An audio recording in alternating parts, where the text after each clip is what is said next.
Okay, guys, we are live. So for those listening at home, welcome to the Live from the Sword Coast podcast. My name is Kevin Madison, and I will be your friendly dungeon master this morning, or this evening, or this afternoon, depending on where you are and where this finds you.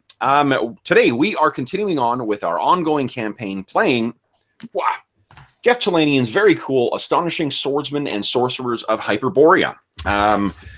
With me this morning, this afternoon, this evening, for this session are the stars of the Astonishing Swordsmen and Sorcerers of Hyperborea campaign.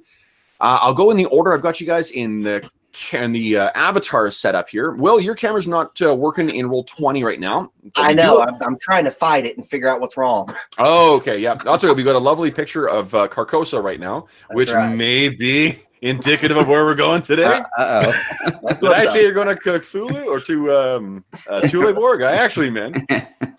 So first up is Will. Tell us who you are and who you're playing. Hi, my name's Will. I'm playing Amar, who is a Sikh warrior from the 18th century Earth. Nice. And as you can tell, Will is joining us from the city of the Yellow King. Next up is Colin. Hello there. I am playing Kane the Hammerer. Trying not to die of hypothermia and starvation in the wilderness that is. Kane, your camera's actually not working either. I need to sort it out. Next up is Arlen. Hi, I'm playing Jason, and I am not going to die of hypothermia. You're determined it's going to be something else? No, my Jason has thick skin that allows him to function in sub-freezing temperatures as low as minus 15 degrees Fahrenheit with little need of protection. So what does minus 15 translate to in Celsius? I don't know, like minus 20 or something. Let me look it up. Minus 15. Okay. Yeah. Yeah, I minus 26 Celsius. Yeah. So he's a badass motherfucker. Yeah, that is plenty fucking cold. Okay. Next up is Carl. Hello, I'm Carl. I'm playing Iphigenia Acantadoros, who's a Amazonian warlock. Nice. And last but not least is George.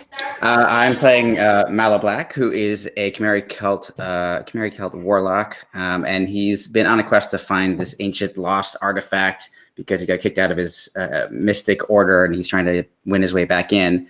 So he's just trying to get to Tuleborg to track down this lead. We were all trying to get to Tuleborg. Yeah, we all are.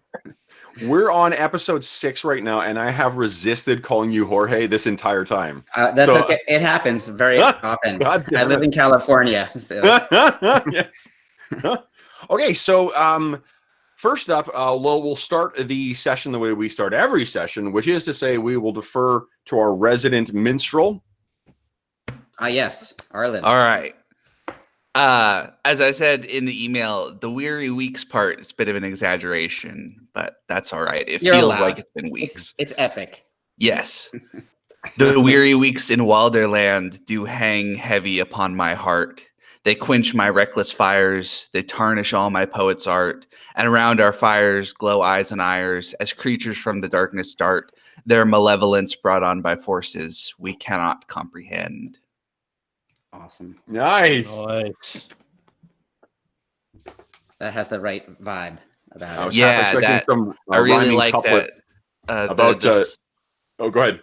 Oh, the slant rhyme at the end of comprehend and Wilderland is, I think, I'm really proud of that in particular because it's that eerie, right? Slant rhymes do that eerie feeling of it's not quite right, something's up, makes your skin crawl. It definitely works. Like that. I never heard of that before, but I love it. Yeah. Awesome. It's the benefits of being an English major. Totally. Awesome. Okay, so last we left our heroes, you guys had, actually, let's take a look at the map so we can see just how far you have come. This screenshot just looks exactly like the place where we started. It really does. Like we made no progress at all. Yeah. Oh man, there is where I live, where I grew up was the Canadian prairies, and the sort of running joke is that you drive for 10 hours and it doesn't look like you've gone anywhere. Okay, so this is several days ago. You guys had washed up on shore right around here. Each of these hexes is 8 miles, I believe. Let's see here. Is that right? I think that's what you said. Yeah. Yeah, one hex is 8 miles. Okay. Because it's 16 actually, travel a day. Printed a copy of the, the full map. Yeah. Excellent. I want to get a full, larger version when I get a chance to clean it up. But okay, but you guys have set out and traveling as you did. You made your way across the tundra, and as you've said, it seems to be just an unending slog of more and more and more tundra, and then seeming as if the gods wish to add insult to injury. You woke up in the morning to find that a blizzard has hit. So visibility, piles and piles of snow, and remarkably quiet. Certain other members of your party, 2 of the women in the party, are going to be pretty quiet today because I hate DMing other people's characters. So, yeah. Only because, not because it's a chore, only because this game is pretty easy to do that, only because I don't want to role play them into something that wouldn't jive with what people would think. Yeah, that's right. That's fair. Yeah. So morning comes. We're out of food. I believe you guys have been a day without water. Yes. Yes, I and think that's right. we're thinking Now that hopefully there's this plenty of water. Now there's plenty of water. There's too much. There's too much water. Yeah. No. Yeah. Okay, and then we end our Twilight Zone episode, and done. Oh, that's great. I love it. Okay, so the difficulty is, you guys, I would have collected. You did roll for collecting firewood last night, or not firewood, but like things that would burn to create a fire. So you had sufficient to keep that small fire going overnight. But you will be running out today. You are also, I think, how many days have you guys gone without food? I think it's only 1 for most of you, isn't it? We had food last night, except for Kane. Yes. Right. Yeah. Because Kane gave it. We were able to eat the rotten stuff because Hobbs' character has purified food and drink. Yeah, Right, Prada purified the undead lynxes for us. Yeah. So we had 8 rations for 9 people, and Kane gave up his because he's an honorable person. Yeah. That's damn right. Is anyone injured? Oh, now you're asking. It looks like Prada is. Yeah. Oh, yeah, and that may be, because Hobbs wasn't here last time and didn't get to add the hit points. Yeah, I think. Someone give me a D6 roll, will you? Did it Undanka? There you go. Oh, Nice. shit. Okay. I shouldn't Well, have that's good, rolled. or it gets good or bad. You don't know. Oh, a 1. that's not great. No. Yeah. That's how many. That's her. Oh, let me check her stats out. I'm going to see if she gets any constitution. You guys have had at least 2 days where you've had rest. Oh, so last session and this session, I watched The Terror. That it's a AMC series about Arctic exploration. Yeah. That is a pretty fucking great monster. Oh, is that based off the Robert Dan McKenna? Simon's book? Or is it a different terror? I think I don't know. It's based on a book for sure. Yeah, it's based on that The book. guys that got trapped on the ice, the English expedition that got trapped in the ice. Yeah. And have Yeah. If you like that, you should read The Rifles by William Volman, because it's really excellent. The thing about, he has a whole sequence where he's up in a like a listening post from the Cold War that's been abandoned on the Canadian islands, and he starts hearing things because he's all alone and he can't feel his feet, but he can't check to see if there's frostbite, because if he opens up his boots, he's definitely going to get frostbite. Yeah. And it's just horrifying and magnificent. He's a really great writer, among other things. So yeah, That sounds That's awesome. your Cthulhu right there. Yeah. What's that called again, Arlen? The Rifles by William Rifles. Volman. He has a whole series of books about red people and white people, and The Rifles is sort of about that. Cool.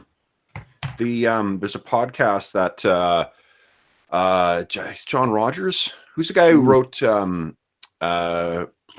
is it TV John Yeah, Rogers? John Rogers. Yeah, he did Leverage. Yeah. Yeah, So he recommended this podcast called The White Vault, and it's I think it's a British or British German co-production. Mhm. I'm a couple episodes into it right now, and it's fucking cool. Like Oh, cool. it's got that radio radio play quality where like there's a lot of fucking exposition. Yeah. So the dialogue's a little clunky, but it's fun and it's engaging. Cool. Same thing too. So I've been really immersing myself in Arctic stuff to make everyone's life interesting. Yeah, interesting. Yeah. I feel like my life might be, as Jason, my life might be interesting enough already. Well, we've had the weather turn here. Like it's actually been really nice the last couple of days. So now that I'm not suffering through the Canadian winter, maybe you guys won't have to either. I see how it goes. All right. So I looked up. Prada's actually got a +1 to her hit point check as well too. So kindly give me one more D6 roll, please. Damn it. Oh man. Oh boy. Getting them out now, right? So that this way, when I'm on initiative, That's true. it'll be 6. Yeah. That's right. Yeah. Hobbs, if you listen to this at a later point and you think, why did that last hit kill Prada? Right. You just witnessed it. Yeah. Okay. So the person who was on final watch, I think it was one of the women. Oh shit! No, I typed roll 1 space d6, so that just typed out 1 both Right. times. Let me do it twice again. Okay. Okay. Oh jeez. Again, It's not great, but it's better. Yeah, the IT folks call a problem between keyboard and chair. Well, it I seems feel like Will was right about the 8-year-old. Yeah. Oh man. Okay. Okay, It's a so little better. now, so yeah, Prada is hale and hearty. It looks like everyone else has all their hit points back as well. So, forgive me, was it Iphigenia who was the one who was on watch at the end, or was it Reagan? Well, you might as well make it me since Reagan's not here. Yeah. If there's something happening, right? No. It was the that was when the blizzard came in. Yeah. The wind here has been blowing almost incessantly. And I think aren't we doing 2-person watches? So it's probably both of us. there you go, guys. And Colin, no window has come open at your house. No. No. I wish that so- these sound effects could be on the stream. I know They're it's so really, great. For those listening at home, if you do happen to use Oh, man. Roll20, I highly cool. recommend taking advantage of the sound effect features in it because it really does add something to the session. Totally. Especially you got headphones on and it's like Yeah. all around you. Yeah. Immersive. Yeah. The in our Starfinder game, we've been using a dragon roar for the Vesk's battle cry. Oh. That's Pretty awesome. And for those who aren't familiar, Vesk is like a lizard man, basically a space lizard man. So, okay. But the blizzard seems to come in very, very quickly too. So it's been overcast, so it has been dark, and really the extent of how far you can see into the blackness around you has been the reach of the light from your campfire, your very small campfire. So I guess this maybe has been building up for a while, but then it hits. And boy, does it hit. You are slammed with blowing snow, with piles, like accumulation of snow as well. And the campfire itself is sort of like fluttering a bit. Fortunately, you guys did make the successful check and you found shelter here. So you're not going to be, the fire's not going to go out, and you do have some bit of a windbreak in the form of one of these or some of these rocks. Mm-hmm. But by the time that your watch has concluded and the skies begin to slowly turn a very hazy shade of gray, you can see that there's trackless miles of white. Actually, I guess you can't even see that far at this point. It's probably, you can barely see a few yards out from you. So it's still coming down. It's still definitely coming down. Yeah. So you all kind of wake up and you're like, wow, and it would have accumulated on you as well too. So you guys would have had like, what the when you toss your blankets off, you would have had it on you. And it's dropped probably about 10 degrees. So I think that it's probably, let me open up. I'm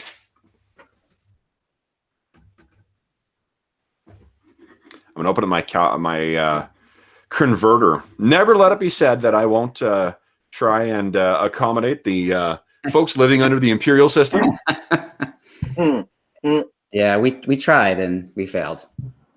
Well, because it never seems cold, right? Like when you get to so it's effectively about 5 degrees Fahrenheit, which is minus 15 Celsius. Okay, yeah, that's cold. Yeah, It's cold. this is an aside too, but it's always funny when you hear people write something for English dialogue when it's not their first language, because sometimes there's those little like, oh, that's not how people talk. Yeah. And one of the ones in that White Death podcast, they were one of the characters was routinely referring to the weather as it's negative 15 outside. No. I'm like, no one says that. Nobody says that. Nope. Yeah. You failed your bluff check. Okay. So what? That was a robot. See, Oh, that's Star Trek right there. Written by algorithm. That was a Cylon. That's how you know. Yeah. I think it's John Oliver has a bit where he talks about like people trying to like people who are like socially awkward. Like you don't sound like a person. You sound like an alien trying to pass off as what you think a person sounds like. And it's one of my favorite things to describe people. Affirmative. Something's not clicking there. Okay, but the so morning comes. There is this miles and miles of snow drifting before you.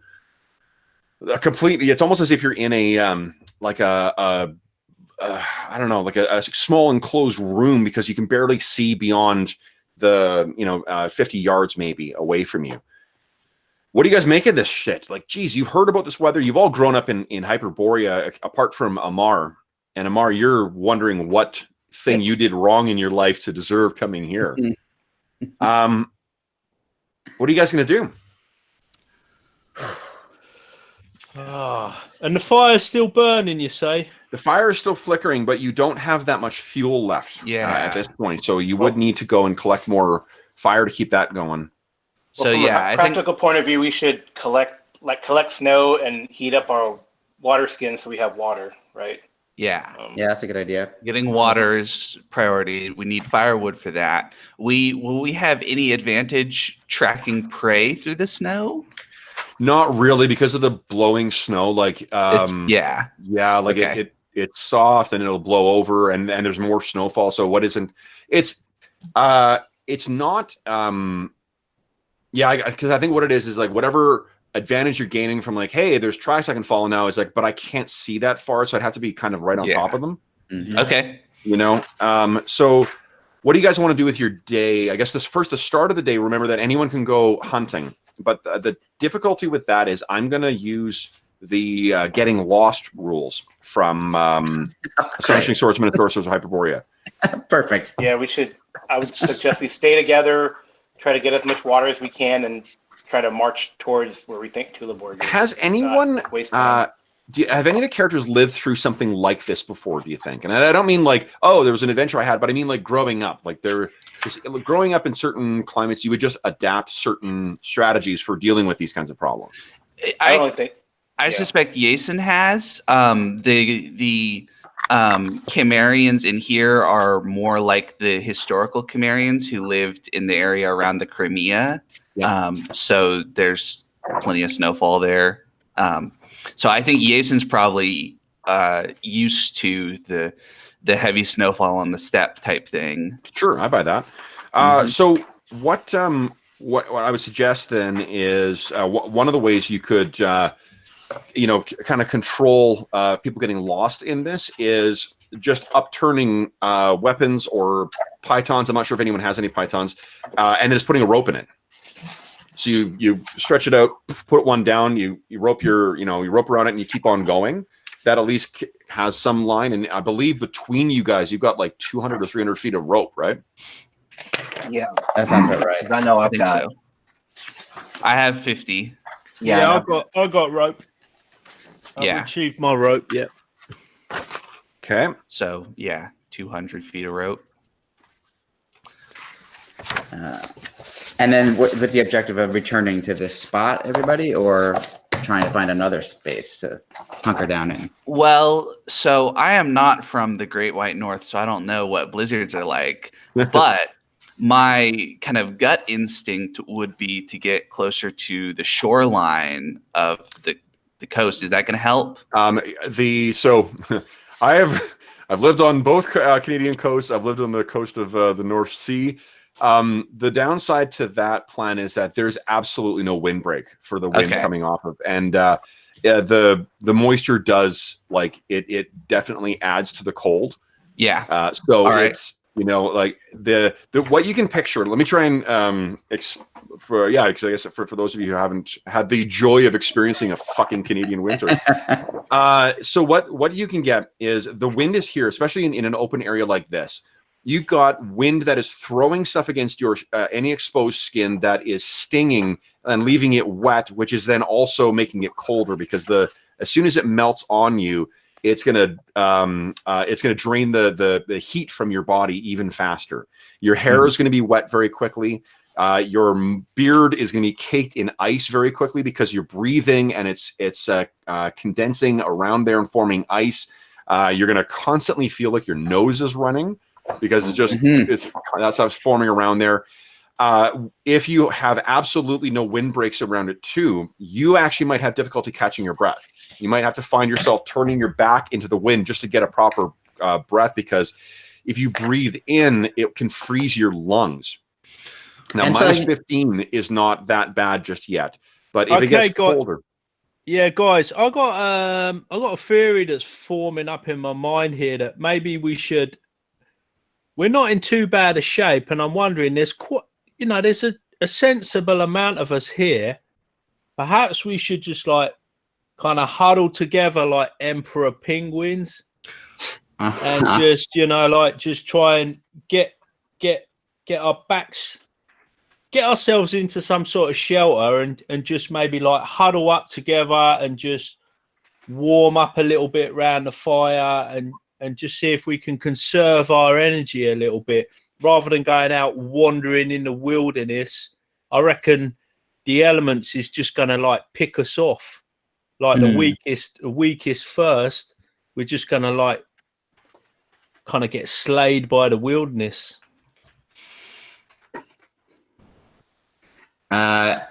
Yes.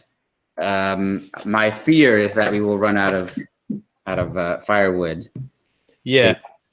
But I understand what you're saying. Maybe we could send out. You could still taco up. I mean, you could still we could have huddle together, and that works. It does work. I've never heard of you describe that way before. That's awesome. Yeah, so that's what we've done in the mountains when it snowed. So yeah.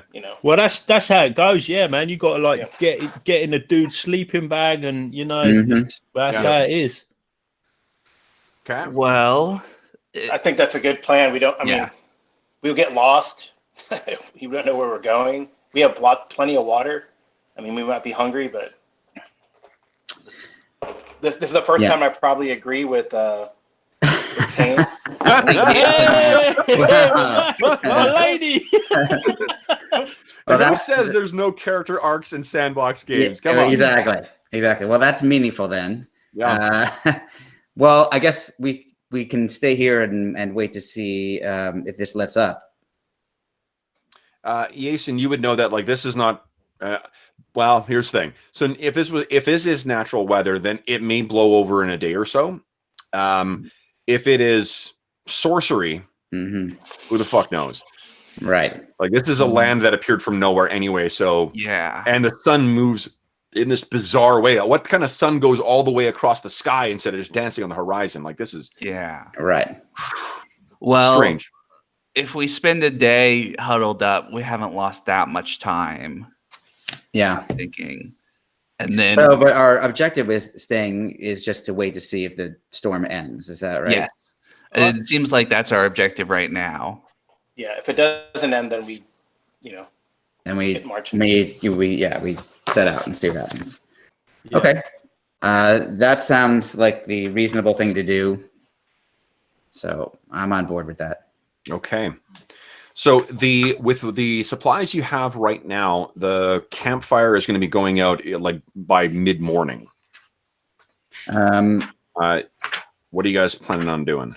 Is that just one thing we should definitely do is melt snow? Melt snow.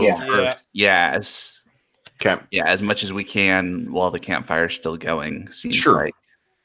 I think even that's pretty hard, isn't it? It's not super efficient. Melting snow is quite hard. Yeah. Well, my understanding is that you don't get a whole lot of water from it. Exactly. You need like mounds and mounds of snow to get a dribble of water. Yeah. Yeah. Huh. Yeah, I think Jason warns you against just like eating snow as well too. Yeah. That's a no-no. Okay, so then we spend the time we have the fire for just collecting as much water as possible. And hopefully that'll last us some number of days if we're lucky. Okay. Now, to give you a idea of getting lost here, so we're in heavy snow right now. Getting lost in the immediate vicinity is going to be a 3 out of 6 chance. That's for normal. Okay. However, because you have a barbarian with you, Jason only gets lost on a 3 out of 8 chance. It's rolled D8. I'm a berserker, not. Oh, you're a berserker, so you have no health. Yeah. Oh no! Dangle it in front of you and yank it away. I hope to dashed on the rocks. That's right. To throw it out there for your reference, so barbarian, huntsman, ranger, and scout all roll a D8 for getting lost rather than a D6. Yeah. And of course, you could have hired a professional navigator as well. Oh yeah. So that's the other thing to keep in mind is if we have somebody. You know what? What's his name? Normal and Eagle are looking tasty. Yeah, the captain. Yeah. Oh, Eagle is a he's a huntsman. Oh, yeah. Yay. So you could use, if you take him out with you, then you can roll a D8 instead of a D6 for getting lost. Okay. And he just got some food thanks to Kane. He just got some food, so he's probably okay. Yeah. All right. You have him at your disposal as well too. He's only first level, but he yeah, I mean that at least improves your chances of getting lost. Oh, and by the way, guys, if you've got any sort of like missile, like arrows or bolts or anything that need a little bit of routine maintenance, Kane's your man. You know, because if you're like recovering all your arrows as you fire them and they're getting a little beaten up, Kane's a Fletcher, so he can like tinker with them and get all that, you know, bang on and tuned up for you. Oh, Kane also has that big bear skin as well. Yeah, he's got his.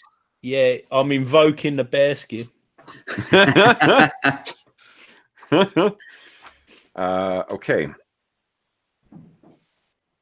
As I sit there huddled up round the non-existent fire with my bear skin, kind of like smoothing out the fletchings on various arrows and just trying to make the best of my time. So I'm looking at the rules for extreme cold on page 237 of the core rulebook, and it appears that you are 5 degrees Fahrenheit off from suffering any cold yet. Nice. So this might be a moment when we want to try to get somewhere else in case it gets colder. Yeah. Well, where could we go is the thing, right? Well, how far do we think we are? Do we have an estimate of how far we think we are from Tuleborg? I think we're multiple days travel. Let's take a look at multiple. Whoops, wrong thing here. I got my nudes map up here, but yeah. So if I had to guess, I would say 2 or 3 days of travel to Tuleborg, just as a rough estimate. Yeah. Well, and traveling in the blizzard is going to be at half speed as well, too. Okay, so yeah, even worse. Yeah. So now, we can't really book it to Tuleborg. All right. So you guys, someone had mentioned forced march yesterday too. You can basically try and travel at a normal rate, but what that means is you're going to have to rest twice as long for the next day. So, and it's slogging through snow is fucking exhausting really quickly, especially without snowshoes or something like that. Something to keep you above the surface. So, what can we do to what does everybody think? Is there anything we can do to work an advantage on this situation and basically dig ourselves out of this hole? It's like, if there was a suitable amount of snow, you'd say, oh, let's dig a snow hole or something like that, and we'd get some shelter, blah blah blah.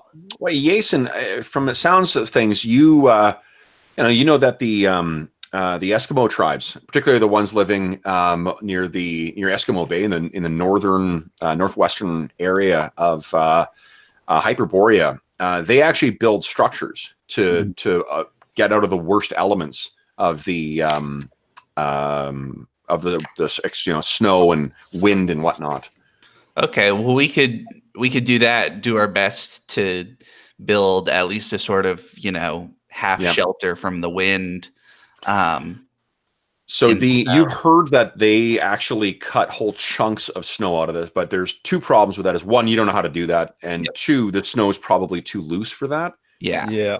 Well, we could sort of pack it into at least like a windbreak for us. Yeah, absolutely. Okay. Yeah. So let's do that. Let's do melting snow for water for as long as we have the fire. We're going to pack the snow into a windbreak and as much shelter as we can make. Okay. And wait it out for today. Is that where we've settled? I think so. Yeah. Because another thing you do is when you move all the snow and you pile it up, it affects its structure, doesn't it? You can you shovel it up, you make it up into a big mound, and it changes its structure, and then you can kind of dig at it and you can. There's a structure. This is not necessarily something your characters would know, but I mean, there's a thing called a quinzee that you can build where that's the fella. Yeah, you pile up a bunch of snow, you pack it down, and then you just dig your hole out and in. Yeah. As kids, we would do that and build them, and then collapse them on each other. All the fun of Thule with none of the danger. That's right. Well, turns out your parents get really fucking pissed at you when you collapse a quinzee on your sister. Oh. Who'd have known? Yeah. How did you know? Okay. Oh man. All right. So, spending the day doing our stuff. Okay. So I am. I'm gonna do it. I'm gonna grab something different. To do the weather change. Man, who'd have known that this online role playing would sort out your zombie apocalypse sort of survival scenario, Yes. I've got my game plan for my Northern Hemisphere bug out situation. Yes. Oh God. Okay, I'll get Quinzied up. It's like a public service announcement. Yeah, really. A little bit of gameplay, a little bit of survivalist stuff. It's like man versus wild versus dragon. Yeah, I'd watch that. Oh yeah. Yeah. And you know what? We've got Kevin and his wilderness survival guide to thank for this. Yeah. That's right. Well, we have technically, I guess we have Kim Mohan, because I think he's the one who wrote it, isn't it? I think that's right. Yeah, Kim Mohan for this. It's been one of those, bugs in my craw since I was a kid. I just fucking fell in love with that book. I love that book. Dungeoneers wasn't great as good. Dungeoneers and Wilderness are pretty cool. Yeah. Yeah. Yeah, I sold both of them. Oh, I can't believe it. What a mug. Yeah, me too. I got rid of mine. That's too bad. But Colin, you were right that PDF, there's tons of them, and it's pretty easy to get one. So yeah, they're out there. They were overprinted. Yeah. All right, now would someone? Okay, so first off, is anyone doing anything else outside of camp, or y'all just hunkering around this one area and hoping for weather to change? Well, I'll go out with if no one else does, I'll go out with the Inuit and look for firewood. I don't think there is an Inuit. Eagle, the huntsman. The huntsman. I thought he was. Oh, Eagles? No, he's Norse. Okay, yeah, I'll go with Eagle to look for a firewood. Yeah, Eagle is Swedish. he's named after a DJ. Yeah, I know. Okay. I'm gonna take whatever time I have that's not used for helping melt water and just try to see if I can figure out if this storm in any way has some kind of unnatural element, magical, cause or source. Okay. Yeah, I do have detect magic. If that's helpful to it, I'll cast that. But Let me. You can easily cast it today. Why don't you kindly give me? So, what is your what's your intelligence again? Is it 18? It's actually 16. 16. Okay. Uh-oh. Someone was clearly prioritizing one thing over another. No. Okay. So then would you kindly give me a D6 roll, please? Yeah.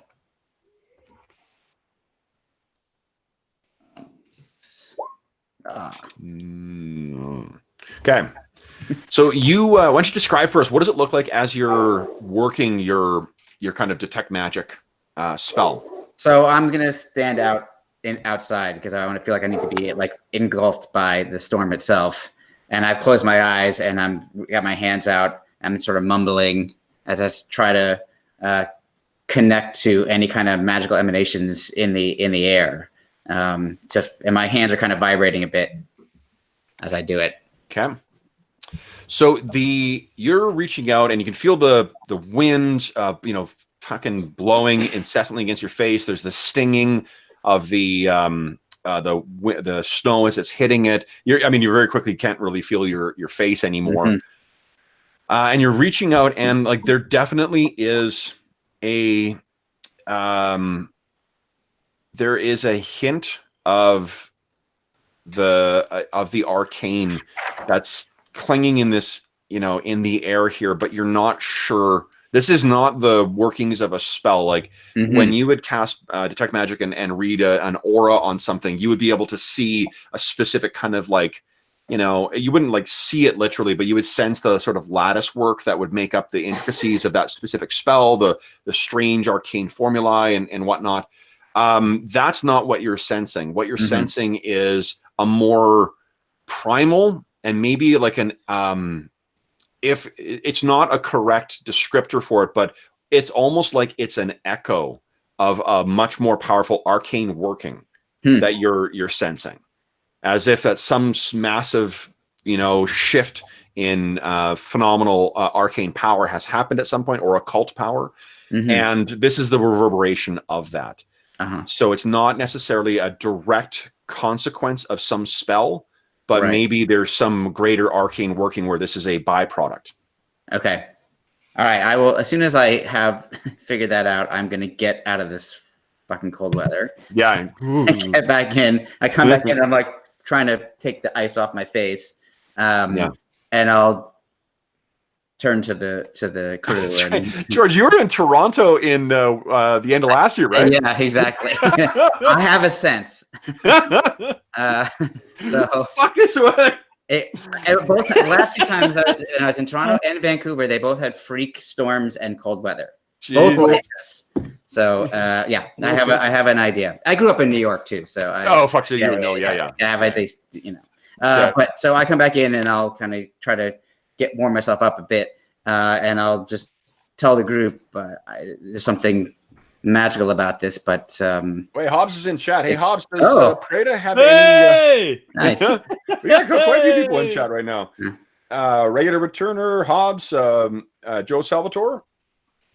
Joe, I've seen you on chat. I haven't actually seen you. I don't think we've met online or in person yet. But hi, Joe.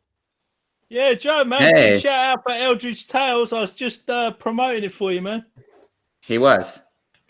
So picking it up. Now let's. What I was asking Hobbs is if he's still there. Does Preda have any spells to create food or create fire? If so, get them going. I know, right? Okay, so I guess fire would still need something to actually fuel it. So I know I can actually. I have burning hands as a spell. Stand close, guys. That's it. Yeah, you just like rub them together, and we'll all crowd round. But thinking that if we were able to find something that could burn, I could set it aflame potentially. Yeah. Could you warm up a rock? could you like get a big stone Huh. and like pile the energy into it to make like a thermal store, and then we huddle around the big rock? I could. I mean, that sounds like it's a possibility. I could attempt that. Sure. Yeah. Okay. I'm going through my stuff. Like, Wow. How's that for a curveball there, Kev? How's that? Sorry. Yeah. No, that's a great idea. So what I'm going to do is, Malo, give me a D10 roll. There's a 10% chance of something happening here. Okay. Uh-oh. I love it. Okay, no problem. So what I was getting you to roll for was whether the sudden thermal change would cause it to shatter.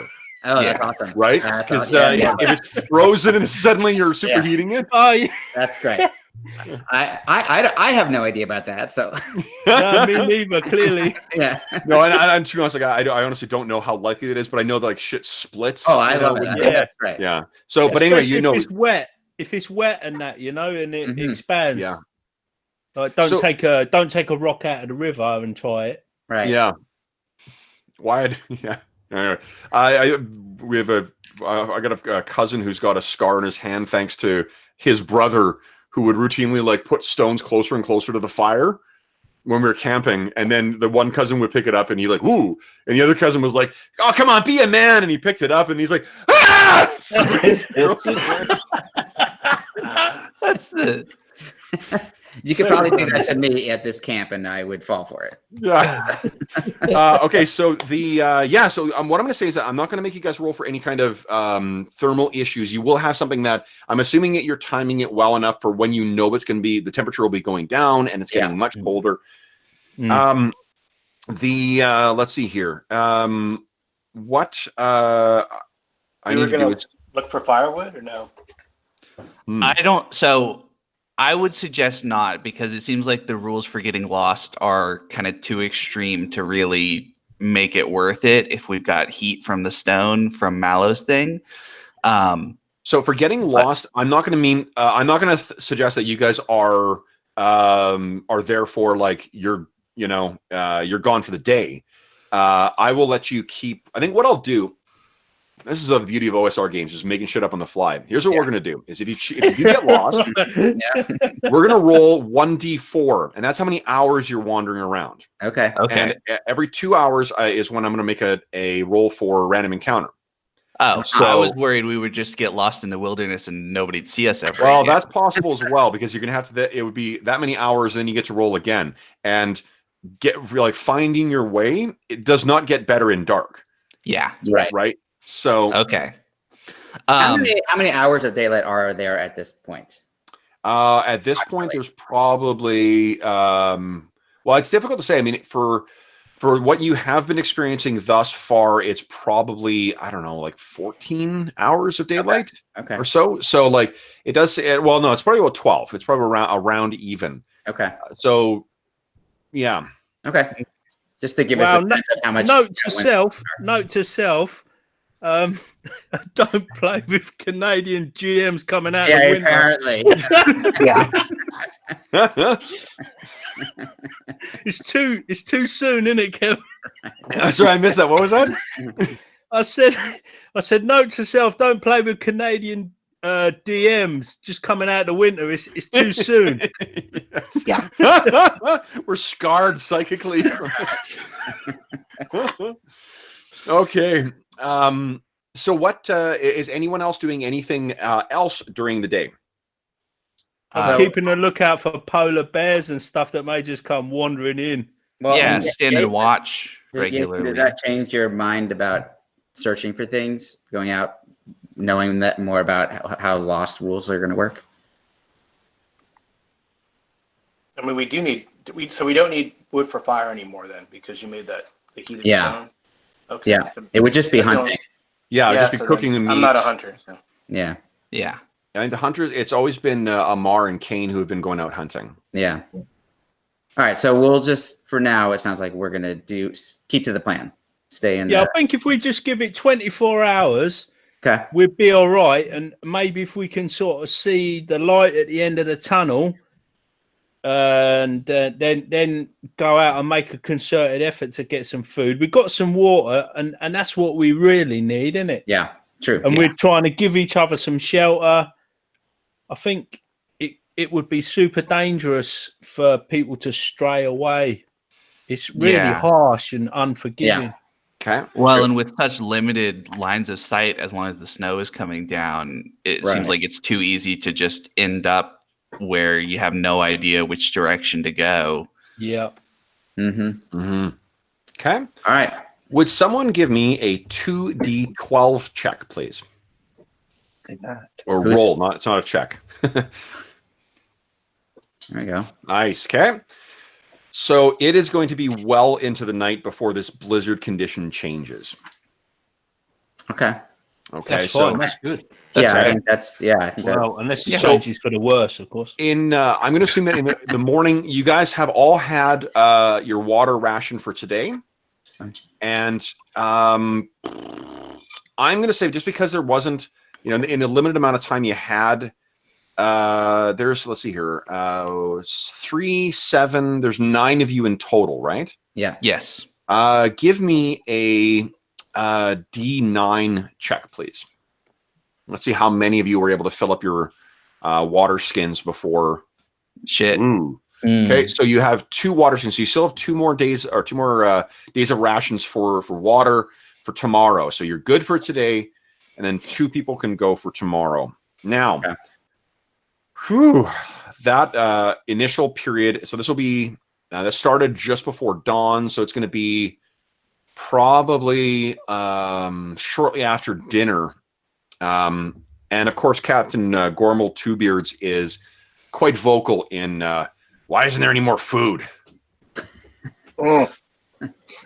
If he carries on being too vocal, there'll be plenty of food shortly. I am sure that eating people in a fantasy setting will never end poorly. But I've got stats for Wendigos. Yeah, nice. Ghouls as well. Okay, so let's see here. Who is feeling lucky today? I am not feeling lucky, so I'm going to let somebody else roll. Okay. Sure. Okay. Then George, would you kindly give me a percentile check, please? Let's see whether. Oh, you are indeed lucky. Nice. Pretty good. So then, would you kindly give me another percentile roll, please? Okay.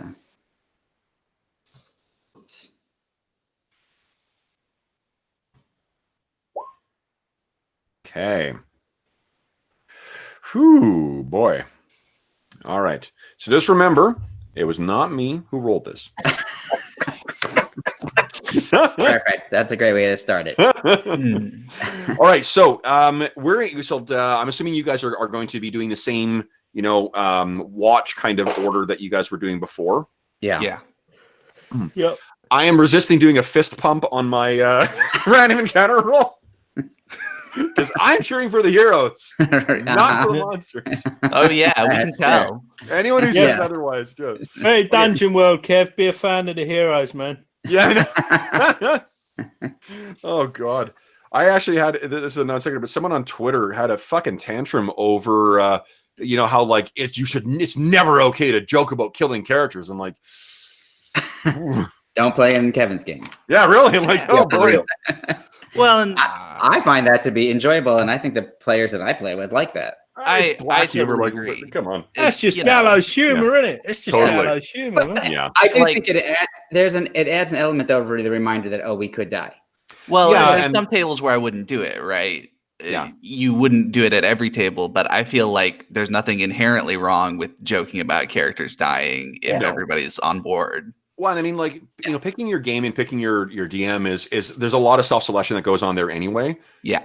So I'm absolutely not the DM for everybody. Right. Yeah, Yeah, like but- if you and like want to the be big- warm and have plentiful food. If you say want to feel, like the elements themselves are not turned against you, maybe not my game. That was the funniest thing about the chat from Arla and George telling Jeff, "Don't get on a ship." Yeah. Oh my God. Okay. So the what was I looking up here? So the okay, I'm just gonna, for the sake of ease, I'm just gonna have you guys roll a d5, and we'll see one of you guys is on watch when this thing happens. I'll let somebody else roll that. Yeah, I'll do it. Yeah. End of the watch. 5. Okay, so that would be Malo. So Malo, you are on watch.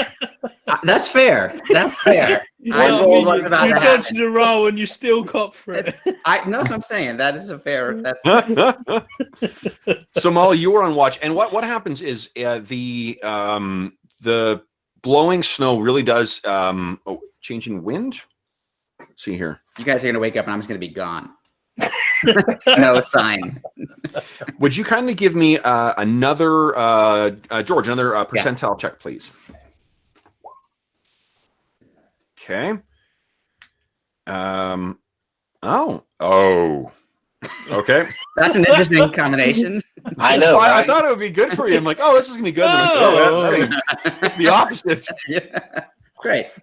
Dig up. Okay, so and then would you give me a 2d10 roll, please? Okay.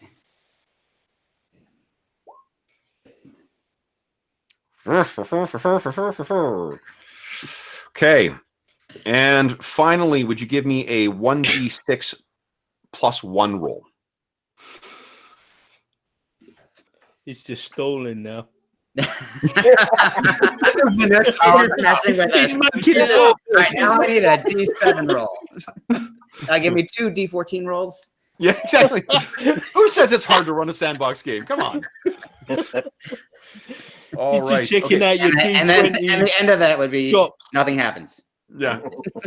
No, so what it is so I'm the one thing the Wilderness Survival Guide does not have that's great is an easy way of sort of tracking change in temperature, in precipitation, and stuff like that. However, Pathfinder's Ultimate Wilderness does have some charts for that, and it's pretty handy, and it's very gamified. Yeah. So it's easy to track that stuff. Plus, there's such I mean, like as a Canadian, the fact that there's a distinction between light snow, medium snow, and heavy snow. Wow. Right. Man, that's, Classic. This is the that's level all of your immersion. birthdays and Christmases rolled into one, isn't it? Exactly. All right. So what you notice, Malo, is standing around. The wind does seem to be dying down a bit as throughout the night. When you're woken up by let's see here. I need a D4. Where are my D4s? 1, 2, 3. So Yason is the one who kind of wakes you up. So you can picture that you're around that the stone you warmed up. It's now, unfortunately, it's completely cooled down. So you're woken up. Every step you guys take has that kind of like crunch of snow underfoot as well. Mhm. So you hear he walks over and wakes you up. You've got throw the snow off of your blanket, and Yason just sort of gestures towards the the side or the edge of the camp, the thing furthest away from the shelter.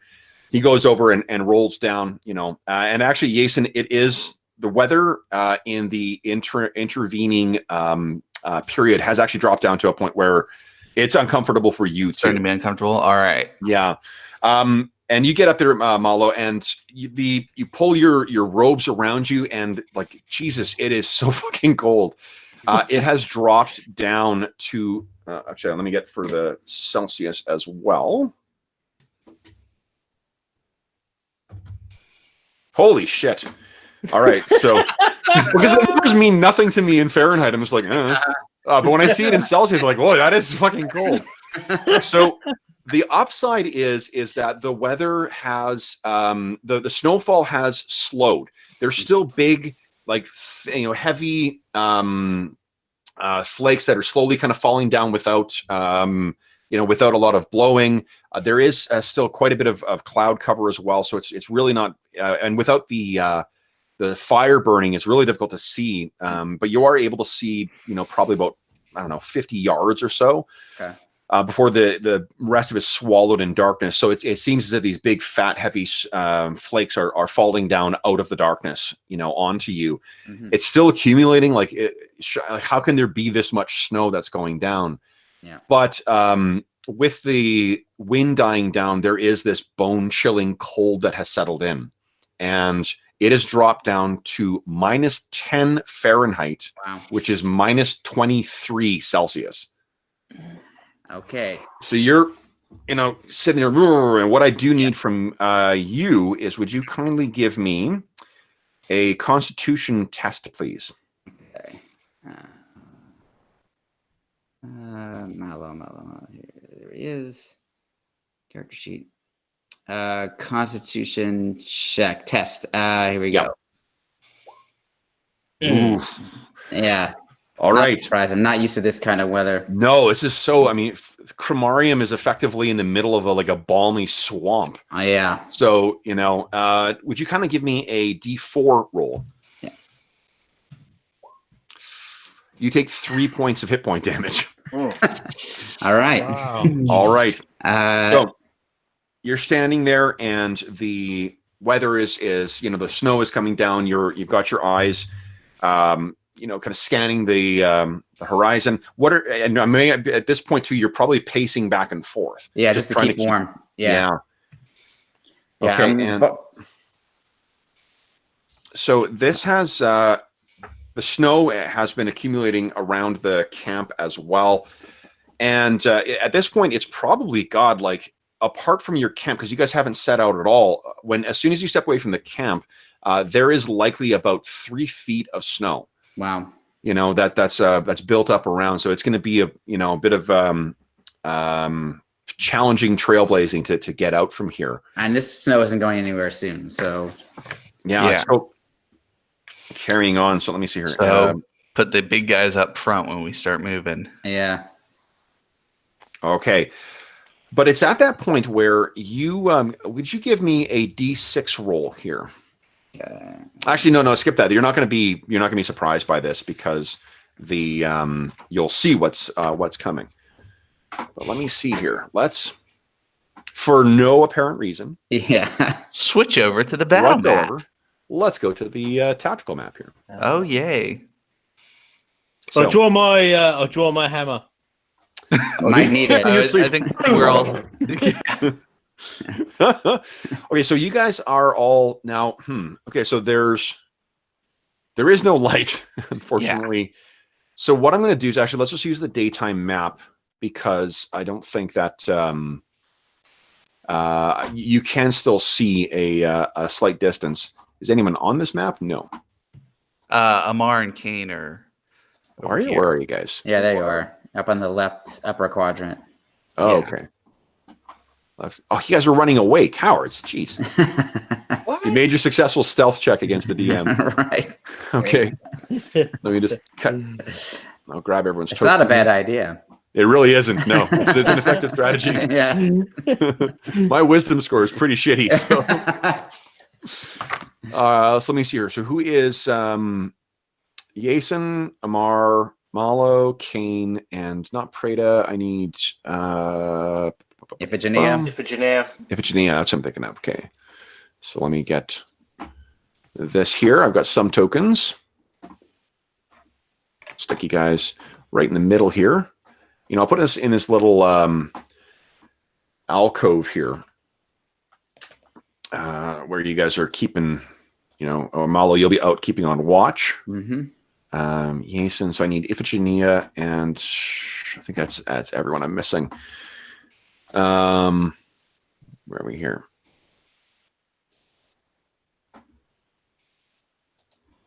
Okay. Where are you, Iphigenia? There you are. Boom. You know what? Let me. I'll just I'll snag the token from the cave. Iphigenia, Reagan, and is that all? Who's missing? Oh, and Preda's missing from there.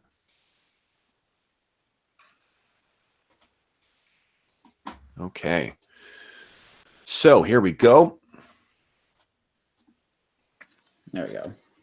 Your tokens are a little teeny. Let me just make those bigger. So Preda's sleeping over there. Reagan. I'll keep them small maybe because they're not going to be participating in this. And Iphigenia, there you go. You're proper size now. Okay, so you guys are all sort of huddled around, trying to keep warm. Iphigenia is staying next to Yason, and Malo, you're out there. So it's straight away from you. And where is my token for this? I gotta say, like, to this, because of the sort of weird 50s sci-fi vibe or like rockets and ray guns vibe of the Atlanteans, it really is killing me to not introduce a lot of weird sci-fi stuff. Yeah, I was just rewatching your Barbarian Conquerors of Akanahu stream, the first session you ran. I love that game. It's so great. I bought it because of that, watching you. Oh, nice. It. Yeah, it's in fact, yeah, I just got it. And the thing that you ran was super awesome. What's his name? So Omer Joel, Super the guy awesome. who's the author of that. He's actually pretty active on MeWe and on Twitter as well too. So he's got it actually grew out of while I'm cutting and pasting these things. It was he just had a homebrew kind of thing. He's like, I want to put together Dark Sun and He-Man and Thundercats and Thunder the Barbarian. It's great. I mean, I forget who was playing, Jeff and one of your other players. This is Steve. I don't remember. No, it was Chad. No. Chad played in one, but I had this weird compression issue with it, where like we start playing and then it goes like, and it stops.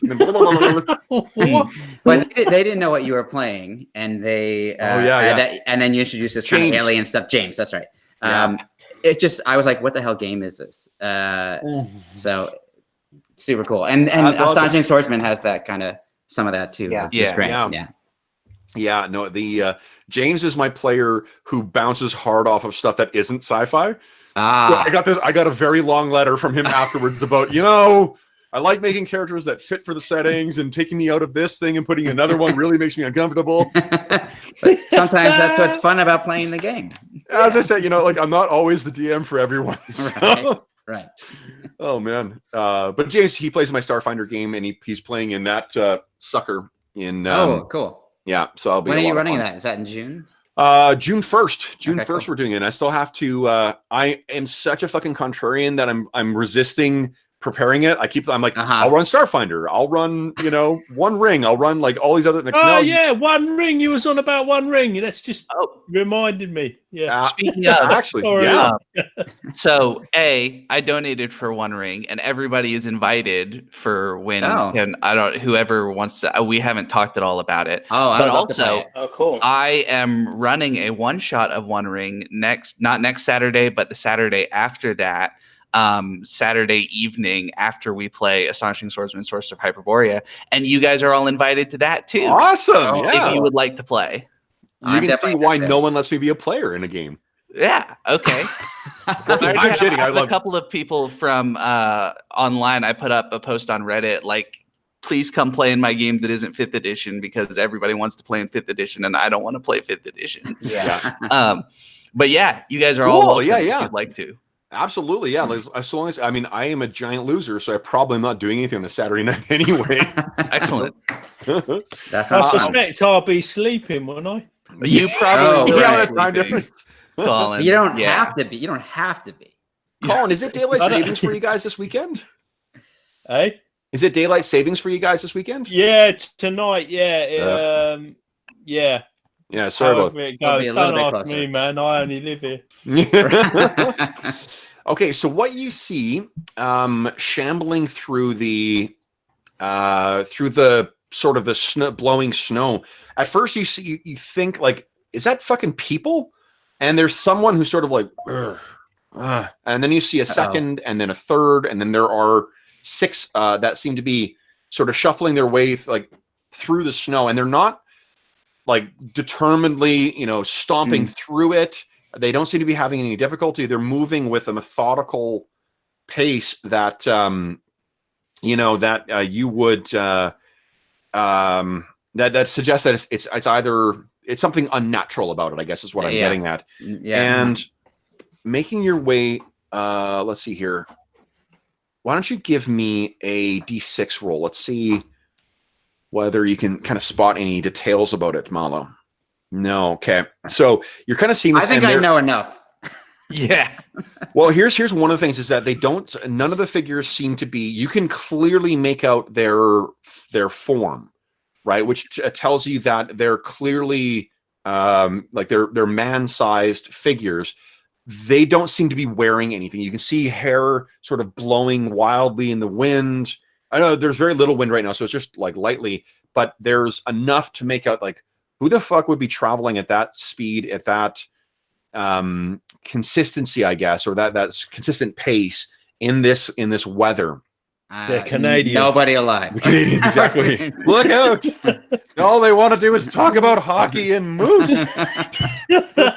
The 10, all right. 20, 30, 40. So actually, they're a little bit closer. I just rolled their random distance here. Boom. Okay. So that's sort of where they are.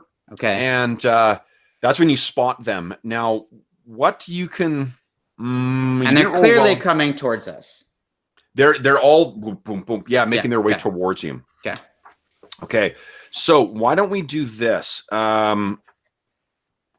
You're the only one who is. You're not surprised. Okay. So who is? I think you're the only one who is up right now. So you are taking the awesome responsibility of rolling initiative.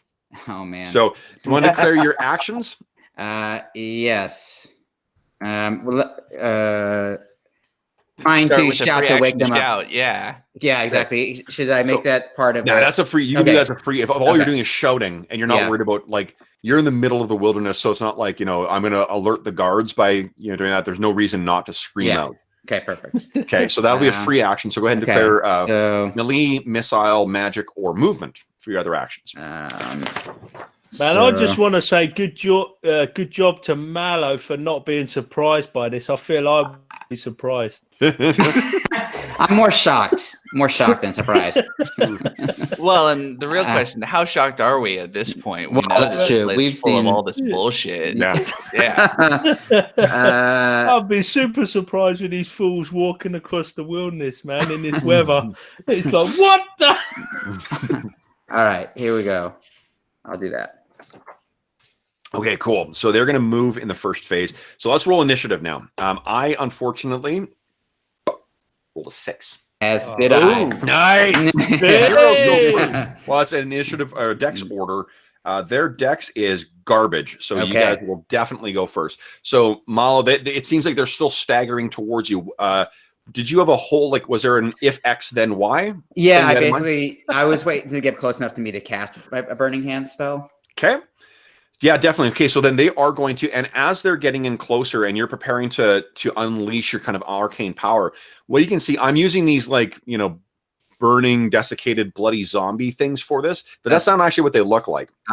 What they have is, it is men, but they seem to have they're dressed like, I don't know, typical kind of adventuring types. They've maybe got some leather armor on them, and they're not carrying any supplies, nor are they carrying weapons.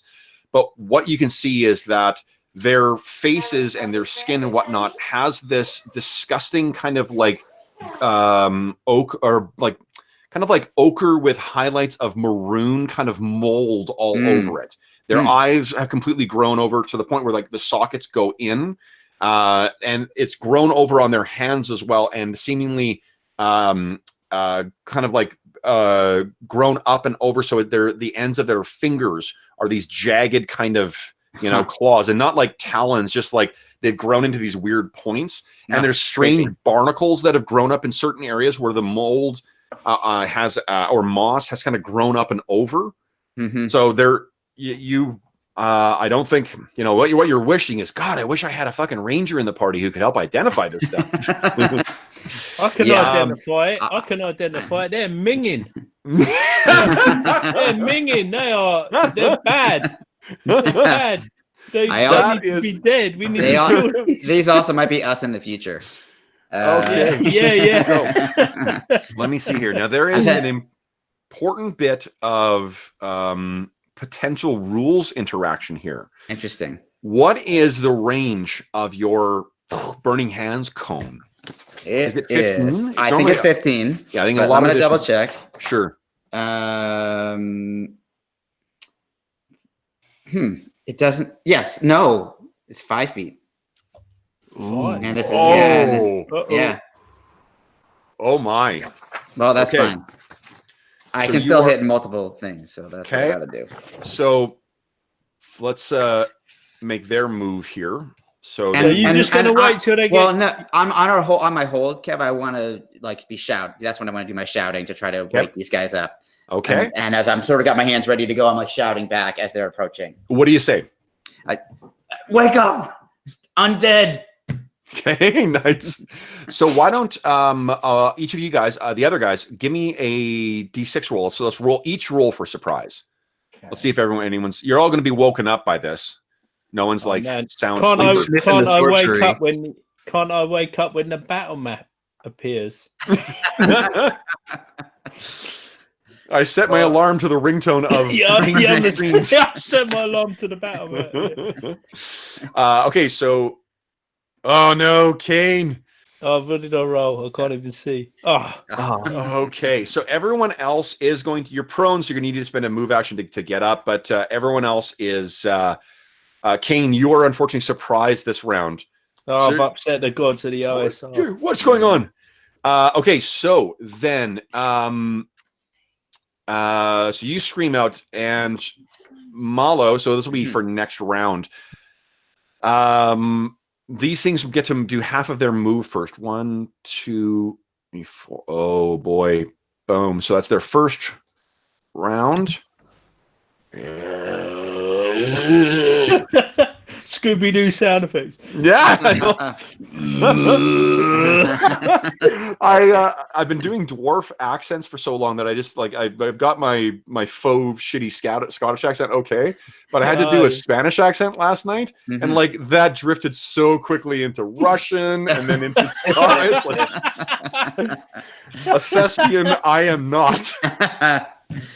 Okay, so they get to about there in their action. They're not quite there. Yeah. So Can I? So that's on the first phase, right? yeah. Now the thing is, so everyone obviously starts with as a reminder, everyone's got a point of astonishing fortune to start, and Jason, you got a second one for that poem, your epic ballad. But Hey, Kev, do I get one for getting my camera working? sure, that sounds good to me. Technical proficiency. That's excellent. It took me so much effort, man. Yeah. Okay, so then what I want to know is, so you didn't tell me, George, that you were going to step forward in order to maximize to take advantage of that burning hands thing. But you could spend a point of astonishing fortune to edit that and say no, that's what I intended. Well, what I'm gonna say is what happened is that I realized they're moving slower than I expected.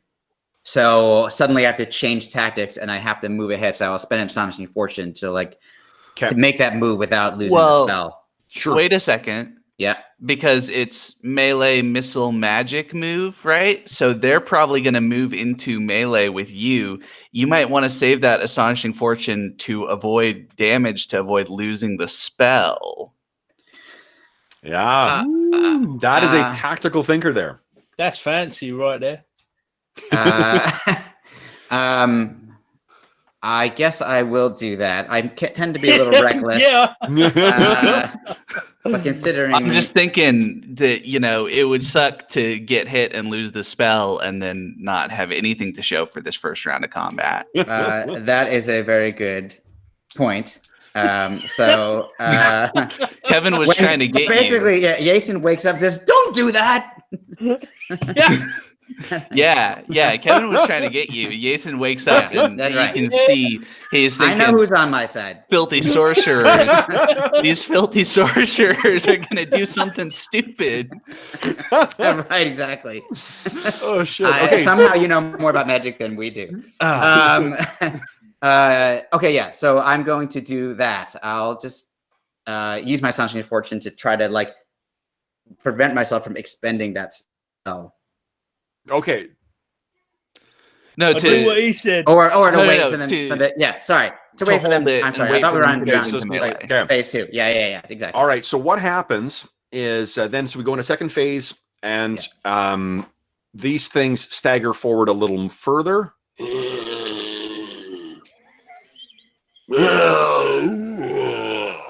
And yeah, I don't know why. Yeah, this is the second time, Iphigenia, you need to pick a better place to sleep because this is the second time. That's where you told me to put myself. No, you moved yourself over there, and then I commented on, "Oh, you're next to Jason." No, you said put yourself next to Jason. Okay, we'll have to go back to the transcript for that. You just don't like female characters. We'll do the replay. All right, so here we go. So these things. Up there, Carl, mate. You've been stitched up. All right. They move forward, and then just as they're about to get into range, and again, like these things are just the part of their, no doubt because of being exposed to that horrible fucking wind, out in the blasted wastes for so long, their clothes and whatnot that remain are just tattered or otherwise have had that mold and whatnot grow over on them.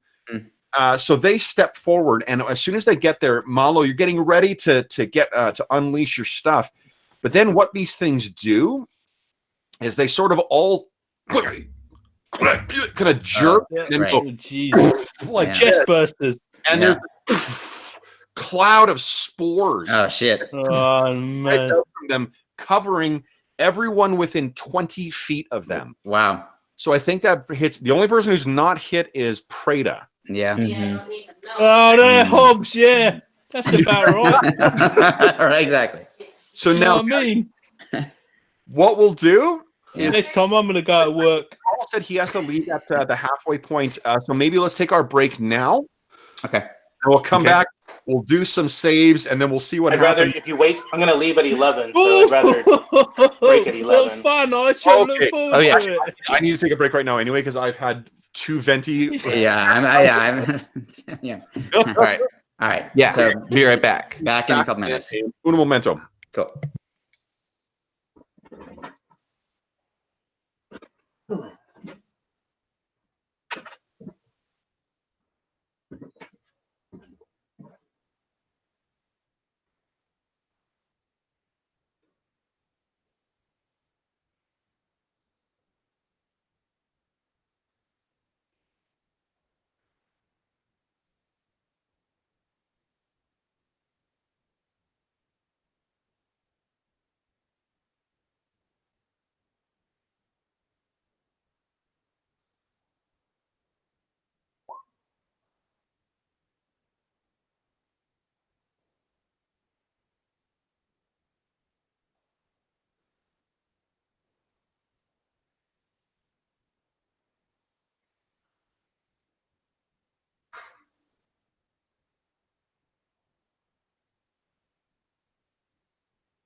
Oh my gosh. Oh, okay, thanks, Carl. I just got your message here.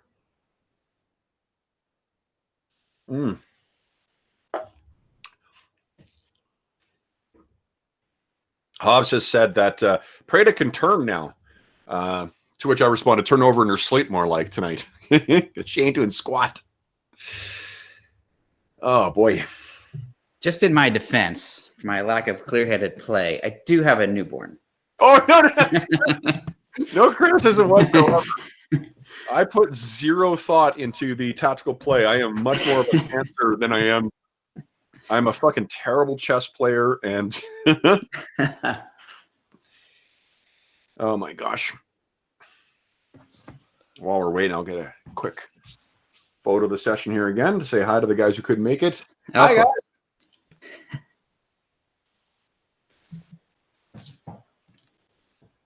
Well, what I played in high school instead of D&D was tabletop war games. Uh-huh. Oh, yeah. Yeah, man. What did you play? Warhammer Historical. I got to be basically Yeah. the game master because I was the only one who was willing to read the rule book from cover to cover.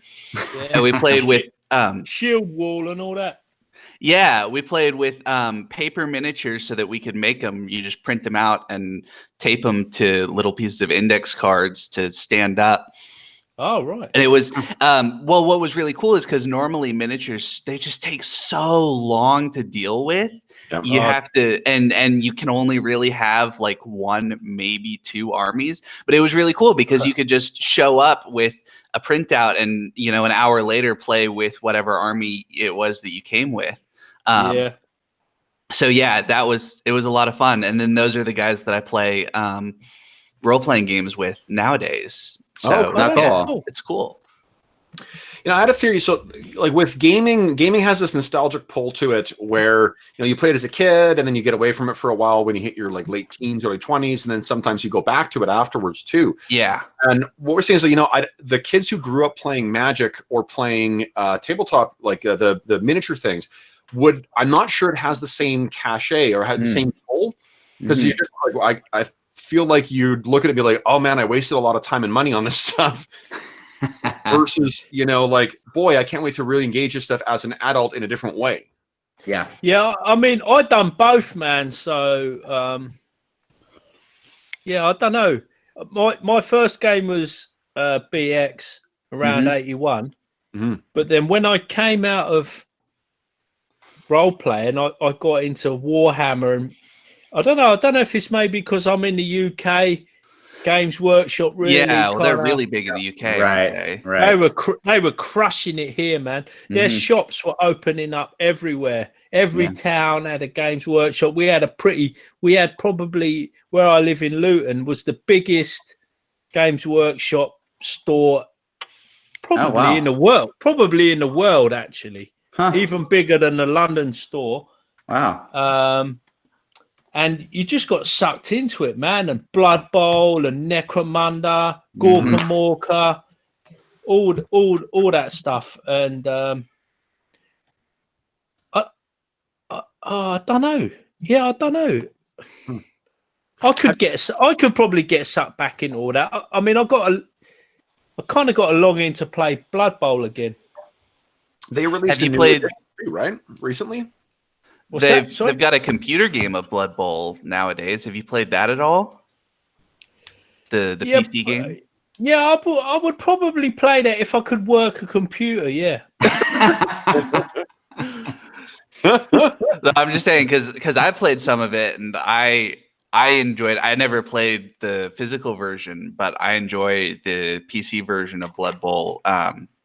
I have a thing for, you know, that kind of MMO gamer, watch the numbers incrementally rise. So I really like playing a whole bunch of games and, like, you know, my player's a little bit better this time. Okay, cool.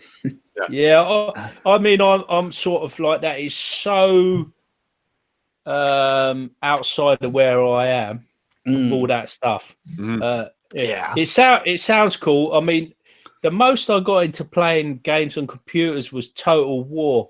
Oh yeah, yeah. And I was so bad at it. But I just liked it. But I actually I was at a convention in London, and one of the guys who wrote for White Dwarf magazine had a like orc and goblin Blood Bowl team, and they called if you I don't know if you know much about White Dwarf, but there's a guy called Fat Bloke. He was called Fat Bloke, and I think he was the editor. And there was a team, and it said it was his Blood Bowl team, apparently painted by his missus. And I bought it for like, oh man, I want to say like 40 quid, like not a lot of dough at all.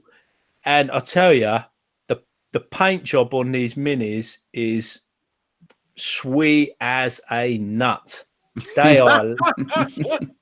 are, man. I tell you, they're just over the room from me now, and I'll have to post up some stuff. Oh, But, definitely. Yeah, let's see it.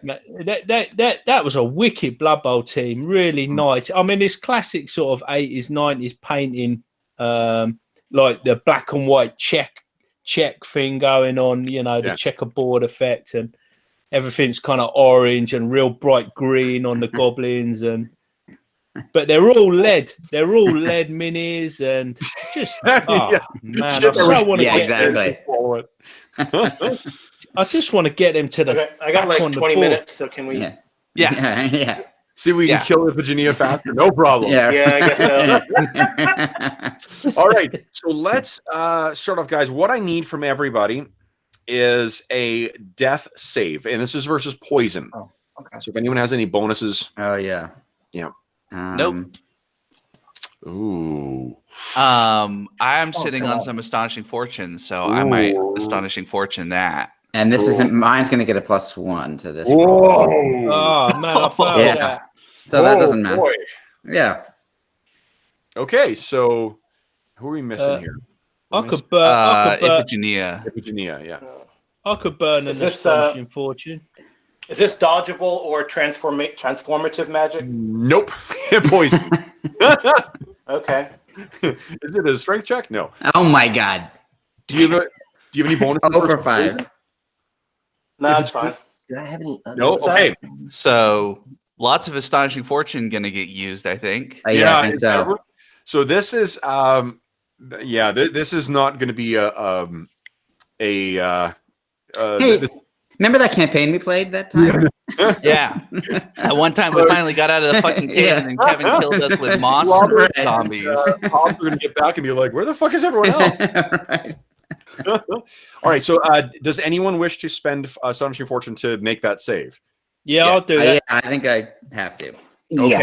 So what happens is the spores spray all over you guys, and I think that because you guys were woken up by Malo, and like narratively, what happens is you're like shit, and you quickly are able to like wipe this stuff off of you, because this shit would have got right in you had you not made that check.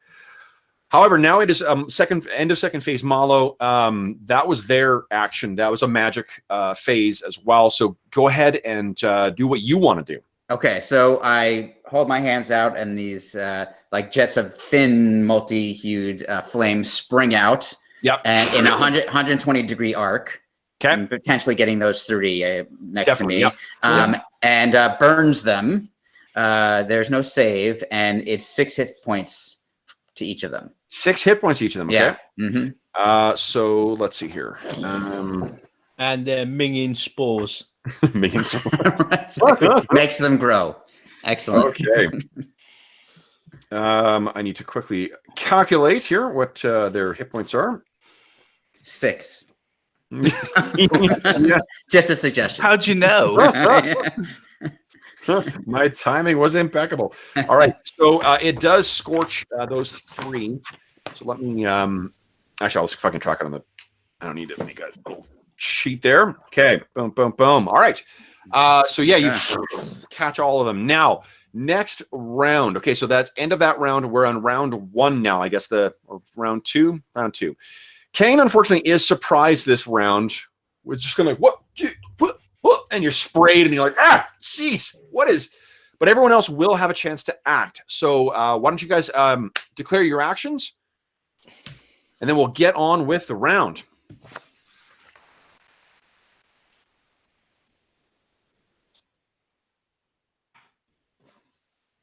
Oh, we got George in the chat as well, too. George says, Blood Roll was great. He played an ogre team with no ogres. All snotling. Yeah, man. Ultra George, I should say. Mm-hmm. Actually, George who's in chat is the one I'm running a 2-part Champions thing for. Oh, cool. Oh, I Nice. used to play Champions, man. That was boss. That's going to be a really fun session. He's and George is he's actually invited me to play in his game. I haven't had a chance to work to get it in so far, but I have made a character for it. And this is how insufferable I am as a player: is I'm playing a Sasquatch detective. Yep, that's insufferable. That seems about right.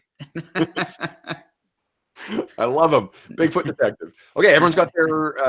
Someone has not declared. Who's? Oh yeah, because I'm surprised. Yeah. I was going to put in surprised in the box. All right. So then, George, you are still rocking the initiative. So I rolled a 4. Beat my 4. Yes. Oh, nice. All right. Yeah. Beautiful. Okay. So first up is Melee. So you're actually standing. Okay, as a reminder to you guys, you do need to spend a move to get up from prone. So anyone who's declared a melee instead of actually getting up, you can feel free to change that declaration. So George, let's start with you. Yeah. Okay. Those slightly scorched mold monsters in front of you. So my scimitar comes out, shing, and I slash at one of these guys with Nice. 2 cuts. And I fucking love the automatopoeia. That's awesome. Okay, cool. Let's see here. Oh yeah, their AC is not great. Awesome. Okay, so you flash out. One of these things is cleaved in 2 and falls down. And the inside, as it falls apart, you can see that it's this disgusting congealed, like blood and whatnot inside. It's as if this thing, it's a corpse that has no living things pumping through it. And goes down. The second one, likewise, boom, down. Okay. Who else wants to go for melee? I'll attack it. Well, from prone? Well, melee, you can half move in melee. No, I know, but I'm saying that to get up, you do need to spend an action. Like you'll need action. Prone, I don't think actually penalizes your attacking. I think it just makes you easier to hit. Yeah. So that's fine? Okay. Well, whatever. I'll just attack. It's fine. Okay.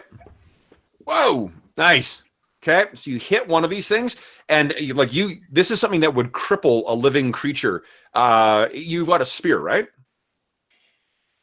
Bastard sword. Things that bastards, yeah. Bastard sword. Okay, cool. So you hack this thing, and there's a massive chunk. You got what would be a lethal hit on the femoral artery on the inside of this thing's leg, but no blood comes out. And you're like, gah! It did not do as much as you were anticipating. Who wants to go next in melee? Yason is just getting pissed off on the ground right now. Hey, Kev, does Praetor's like a cleric thief? Or she is, yeah. Mm-hmm. Can she turn this nonsense? Yeah. Hobbs actually put in chat. He's like, Praetor can turn now. Yeah, my brother of another mother. Nope. Right. Hobbs, if only you were here to play Praetor. Let's just hold on. Hobbs, let me know in the next 10 seconds. Do you want to turn undead? I'm channeling Hobbs, yes. I wish I had his cell phone. Oh, man. What's he say? It's not Jiminy Biscuit. It's son of a biscuit. Son of a biscuit. Yeah. Son of a biscuit. Son of a biscuit. Yeah. Jiminy Biscuit. That's also going to be one of my future characters. Nice. Okay. All right. So then let's see here. I guess. So ye stand up and rage. Okay. Yeah. Because you can rage as a free action, right? Yeah. Yeah. Okay, cool. So you stagger to your feet and just ready to face these things. And I think that's it for everyone in melee, which means that these things get to melee. So one comes in and swings those vicious, mutated claws at you. Let me see here. That's okay. So I hit AC 4. That hits me. That hits you. Yeah. Okay. So then only one of these sickening claws hits you. Oh my God, 9 points of damage. Holy shit. Okay. And I know I stagger back a bit. Malo, I know what's going through your mind. These things had that horrible fucking spore attack that triggered a saving throw. Surely these infected claws digging into your flesh as they do, surely that triggers a saving throw as well. Let me set your mind. No, I don't think so. It actually Yeah. doesn't. It doesn't. Okay. So they dig in. All right, then we've got. I do go and check though. I'm literally like looking to see there are spores in me where he Yeah, just yeah, left oh me. yeah. It's a nasty gash. All right, so we Yeah. got 2 against Iphigenia, and as prone. God, I can't wait for the DM screen to get here. Oh yeah. It's a -4 if somebody's prone to their Oh fuck. Okay, to the AC. So AC, I'm pretty sure. all right, so we've got 2. Oh fuck. So one of them for sure misses, and one of them for sure hits. I rolled a 3 and an 18. So Iphigenia, these things. Oh, but you only take 2 points of damage. So one of them tags you, it's clawing away at you. It's probably that one that you hacked. And then another one, well, again, a fucking spread, 5 and a 19. So you take 4 points of damage from another one. There's 2 that are bearing down on you.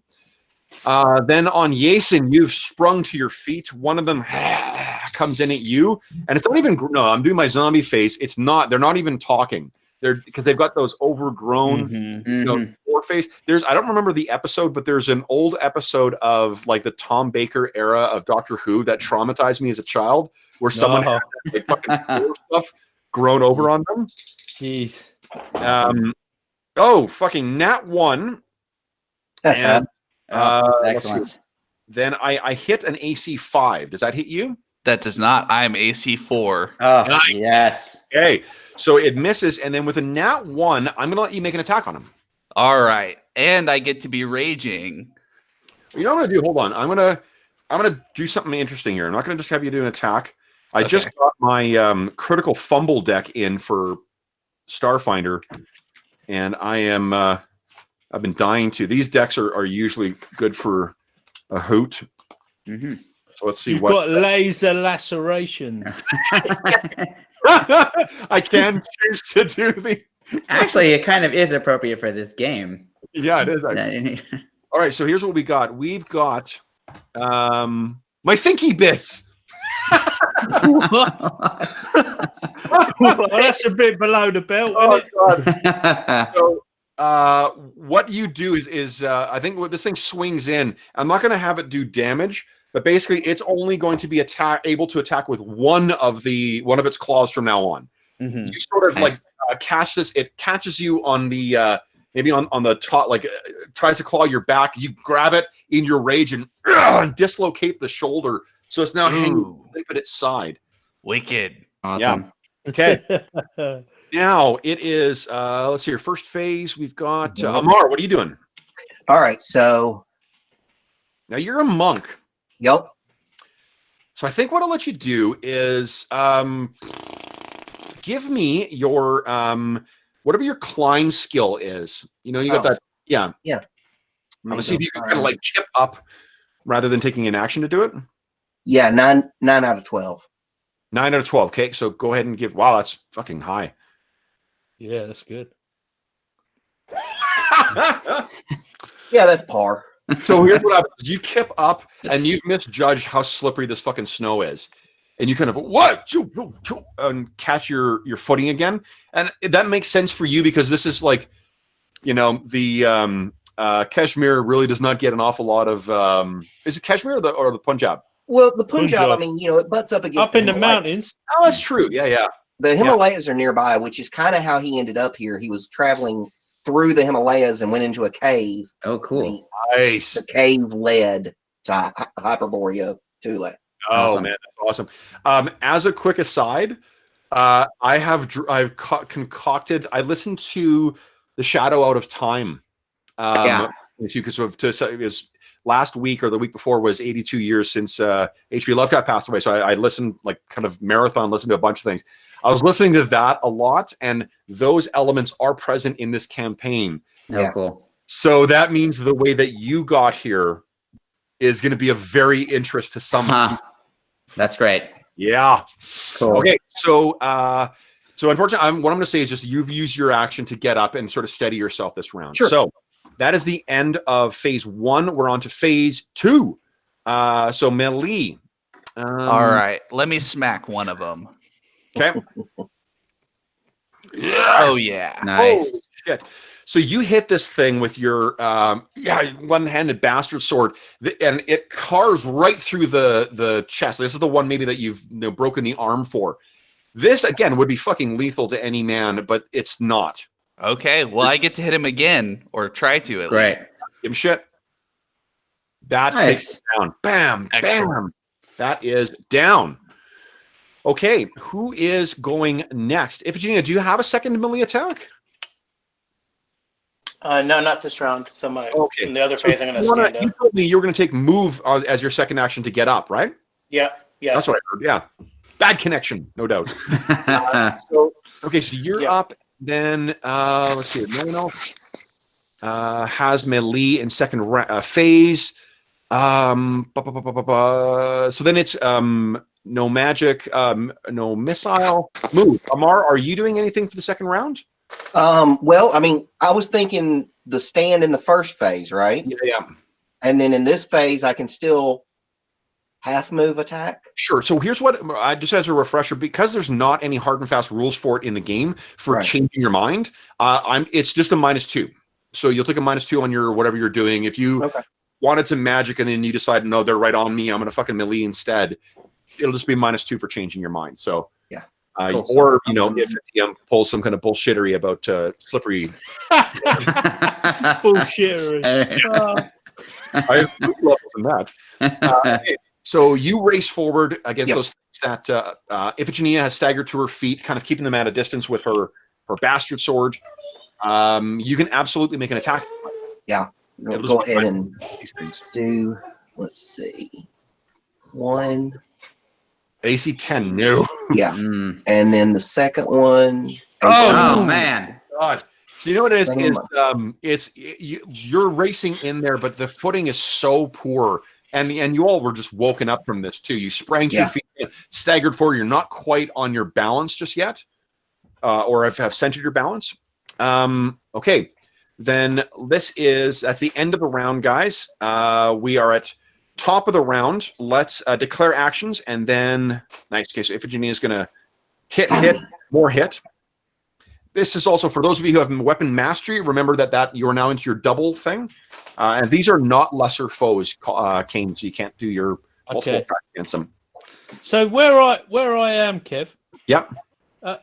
Can I just have I got enough movement just to melee, or have I got to move? Well, you need to figure to move to get up. So you spend your first phase getting up, and then your second phase you could do half move and then attack them. Okay. Because you can always do half move along, as well as an attack. And you can dump all of your multiple attacks into the second phase. Yeah. So you have 2 attacks this phase, so you could race over and boom, boom, boom, start hitting the things. Yeah. Okay. All right. Now, George, it comes down to you. There we go. By 2. Hey, there we go. All right. All right. So you guys are up first. So who wants to melee first? I want to see what Jason could do I'm with gonna 3 attacks. I'm going to let Carl go first here because Good idea. Time to go. Yep. Okay. I'll attack here. All right. And I think you got 2 attacks this round, right? Yeah, I do have my shield up, so I'm just using the normal bastard sword. Okay. One-handed, so that's what. Okay. All right, so first attack. Not quite good enough. Ah, man. So these things are like you're probably connecting with them. It's just you're not doing a substantial. These would be flesh wounds on living things, and all you're really doing is cutting away parts of that overgrown mold. Who wants to go next? Here, I'll move in and try to hit this one. Okay. 1. nice. Is that enough to kill him outright? Or One of them's injured. With the flesh wounds that Iphigenia inflicted, boom, that one's down. All right, further in, 2 more. Here we go. Woo! So that takes that next one down. You swing and knock it off balance, and then bring your sword back down, and wham! It is down. Excellent. Awesome. Wet moss. Who'd like to go next? Will you, Margot? Yeah, that's what I was fixing. I'll go ahead and go. Okay. So let's see. No. There we go. There we go. He's got it now. Bam! The first one did, but that second punch, I swear. Okay, so you hit him back, daggers out of your range, so the follow-up just does not connect with him. But that first one is pretty good. You can hear the crunch of stuff Yeah, that would have been a lethal hit. It's right in the sternum. His whole rib cage is collapsed in, but for some reason this thing is still moving. Malo, what are you doing? Okay, so I'm going to slash down two-handed with my scimitar. Okay.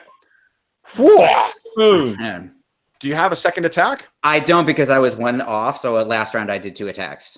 That's fine. Oh, last round. Last round I did 2. So That, for those listening at home, is an honest player. Yeah. Let's see here. Who else has melee? No one. Which means we've got one more vicious mold man to try and get you. So it's knocked off balance by your claw, by your slash, but it's still kind of. I always want to make noises for these things, but it is perhaps even more unnerving that it's not even making sounds. It just it's racing in. Whoa! Again, the spread 19 and a 2. So I hit with one of those. Yep. And Probably, Kevin. Should I not be in the frame at this point? You are up because you spent the first phase. You hopped up. So so you should be able to. Yeah, it would be the second phase is when you would be able to move over. Oh, okay. Yeah. So you can run over and crunch. Oh boy, Malo, you take 9 points of damage again. 9. Man. I am dead. Do you have any astonishing? I have one I astonishing don't. fortune. I have an 'cause astonishing fortune, and I would like to save Malo with it. So what happens narratively? Can Jason leap forward with his mighty thews and just put his broadsword right in the way? It doesn't do any damage to this thing, but he just knocks it off balance maybe as he leaps in. Shield out, right? Oh, I do have my shield. I could just Captain America my shield. What's happening? And springing panther-like forward, you see that this thing's about. Malo's, had this.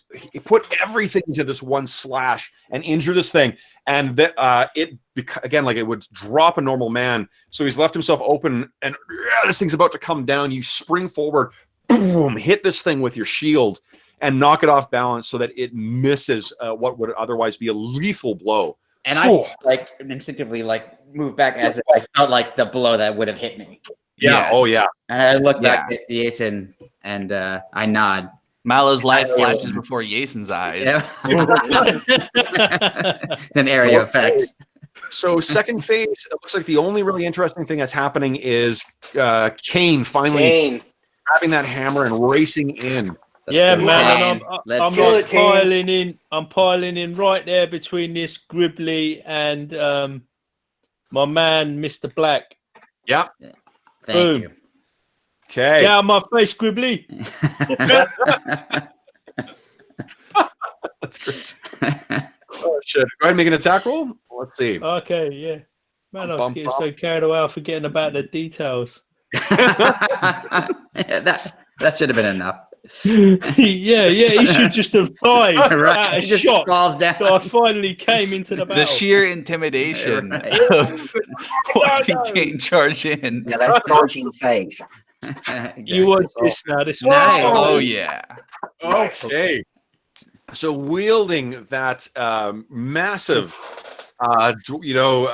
Norse runic marked hammer, you bring this thing down, and it's actually thrown back 5 feet and lies in a broken. Awesome. And looking around, you guys can see there is actually no other.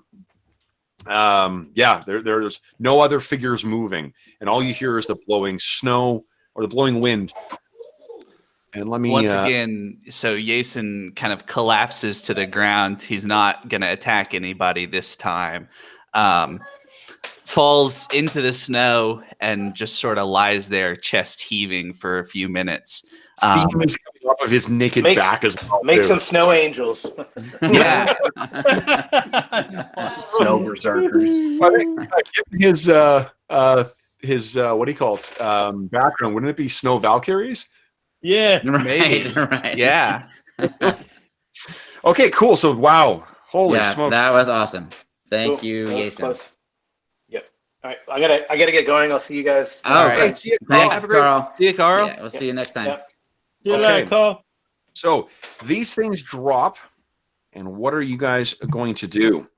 This was right in the middle of the evening as well, too. And having stood up, you guys realize just how damn cold it is as well.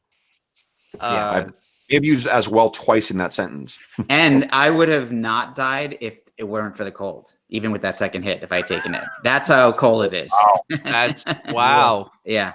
Serious weather damage. That's right. Yeah. I think Holy we huddle up again and wait for morning, right? Okay.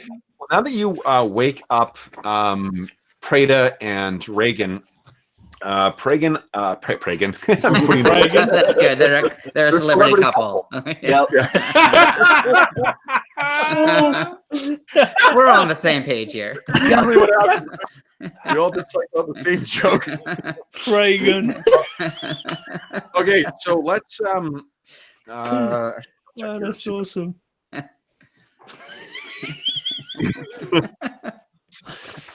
okay, so let's see here. Cure light wounds. It's 1d8. So this is why it's good for the DM to actually look it up, because I would have shortchanged you. So you regain. Prada comes over and uses 2 spells on you. And you hear the fluttering sound of Raven's blessing, and you regain 5 hit points. Nice. That's great. And Reagan can do the mead horn, right? Now that we have water again. Yeah, and she's you actually could get 6 hit points back from that, I believe. And yes, it's Iphigenia as well. yeah, Iphigenia can get some hit points back too. Yeah, let's see what her max is. 14. I was just going to ask about that. If it was Reagan that did the Jolly Juice, like. Yeah. Yes. Okay. So yeah, then actually, Malo, you can also regain 6 more. All right. Wow. That's great. Need. That gets me nearly to full, so that's awesome. I Okay, have cool. to say, I literally feel some adrenaline from Yeah. that. It was pretty close. Like, and I rolled randomly. Like, I initially set the distance as pretty far back, and then I rolled randomly for the distance at the start of the encounter, and it was way closer than what I had originally set up. But that's what's fun about a sandbox game. Totally. Yeah, it was great fun. Yeah, totally. No, I literally feel And nobody it's good, died, good which adrenaline. makes it even better. Well, almost. Almost. Yes. Somebody died and got saved. But for the grace of astonishing fortune. That's right. There go I. Mm-hmm. Okay. Yeah, if that was BX, you'd have been done, mate. That's right. Yeah. Yes. If Hobbs was running that, yeah, you ain't got. Yeah, I would have been rolling up a been- new character right now. You'd have been buried outside of Cindenor.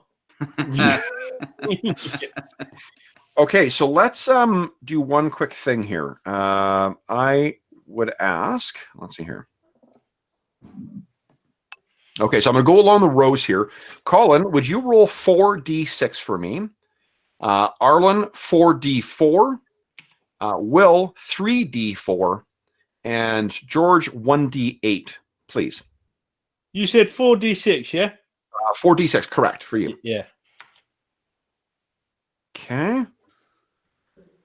And Jason, thank you. That's a funny roll. Mark, isn't it? thank you. And 6 1, George, 6 1. thank you. Okay. Yeah, you really split the odds there, Colin. Yeah, man, I've got a real spread. Yeah. Okay. So, what are you guys? Oh boy, what are you gonna do here? Well, the snow, one good thing is the snow is letting up to some extent. It's not over, Yeah. but it's lighter. It's just much colder.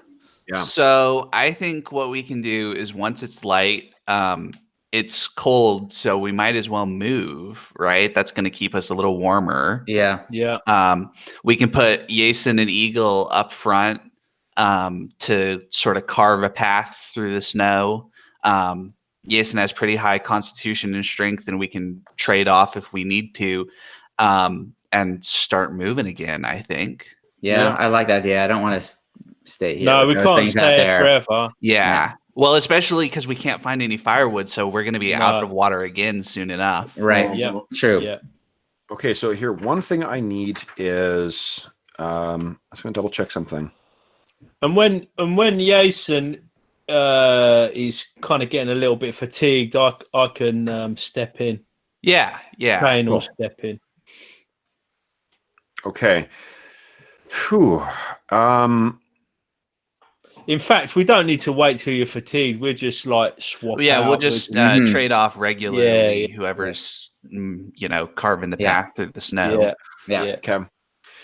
So the first thing I need from Malo has already made his. I need Amar, Yason, and Kane to each give me a Constitution test, please. And I'll roll one for Iphigenia just because she was present this session. Oh, jeez. Yeah. Uh, We're not doing well with the saving throws this No. Test session. of con. Oh shit. Hey, Amar, yeah. Nope. Fuck. Okay, so Amar shows you how it's done. Amar's Amar, okay. apparently that time in the Himalayas has hardened you to the weather. Right. Yeah, man. And then, but I do need Yason and Kane to each make 1d. Oh, you know what, Kane? You rolled a check instead of a test. Oh, So, yeah, there's a, is a that test. different? Yeah. So where do I make the? Where do I? So- It's the little die that is under HP mod. HP mod. Oh man, where am I looking? I'm You're looking to the right of CN. Oh Christ! Oh right, yeah, there. Yeah. Okay, man, there's dice everywhere. yeah. Hey! Nice. Oh, All right. I thought, look at that. Yeah. So you weathered the weather. I need to find a new verb. Weathered the weather. This is like an A+ TM for you guys. There's a reason I don't call myself a storyteller. Here, Amar is fine. So I guess it's It's just Jason, I think. Jason, yeah. Would you give me a 1d4 roll, please? Or 4 hit points of damage, yeah. Now, in this game, you don't, you can actually heal that just like any normal stuff. But in other games, and I think in the Wilderness Survival Guide, you actually need to rest in order to recover that stuff. Like, and rest in a warm, appropriate thing. So I think I'd like to do that. So this is damage. No, I think that's fine. Yeah, so Malo, the 3 that you took. Let me take that off. Okay. So that's just stuff that until you like that will be able to be healed once you get warmth, a good warmth and whatnot. But until then, it's going to stick with you. The other option is Adventure Conqueror King does this thing where it scales healing to levels, like to how many hit points you have, and scales damage and stuff like that to levels. But I don't think I want to do that because that's pretty. We've just seen in this encounter how like 1d 3 points of damage can make a pretty big fucking difference. Totally. Yeah. I don't need to scale that up to be 8 points of damage to have it be impactful. So Well, and I like the idea that as we get more experienced, we don't necessarily recover faster, but our kind of endurance is increasing, right? We can push ourselves further. oh yeah. Yeah. Plus, I mean, like that's and I like the idea of part of this campaign. Once you guys get to Tuleborg, is going to be you guys going out and getting into this wilderness and finding shit and stuff like that. And this will be you hardening yourself to the climate and to these experiences, right? That's so cool. That's good. Okay, so then let's see here. The apart from that, the rest of the evening is. And before I say this, let me just make my random encounter roll. No. Are we even sure that Tuleborg exists, guys? No, I don't think so. We had Malo and Jason had a fever dream where an Eskimo And it seemed really warm. magician came and he got in trouble.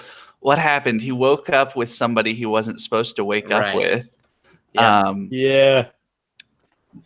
And what then- was that theme? That seems familiar. And then I calculated out that if the father of the girl that he woke up next to hit him, he might actually die from one punch because he has so few hit points. Was it nude? Was it nude that was? No, Nude owns the bar. At the bar, right? Yeah. No, the father is there's something going on there. Yeah. Those carousing tables are great. The ones from Conan are fucking awesome as well. It's going to be so much fun. That's awesome. Okay, so let's see here. I'm not sure where this is in my book here, but let me find it. So this whole mission is based on a fever dream.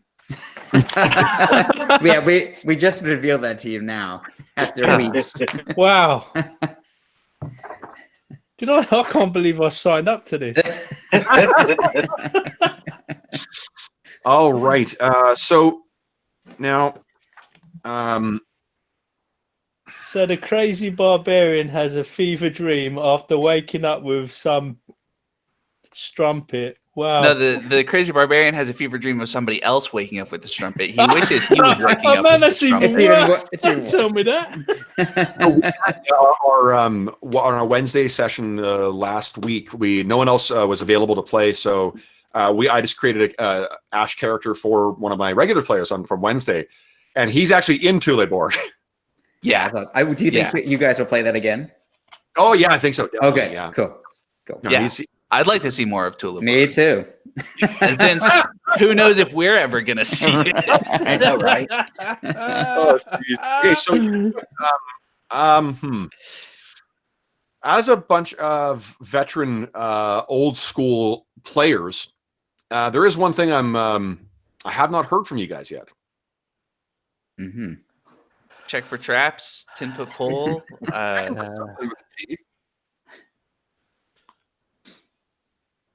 What would an old school player?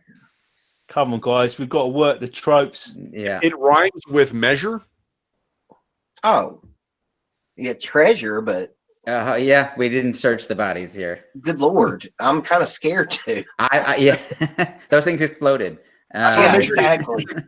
It's a conscious decision to not check these things, but like I said, they did have remnants of clothes and stuff like that on them.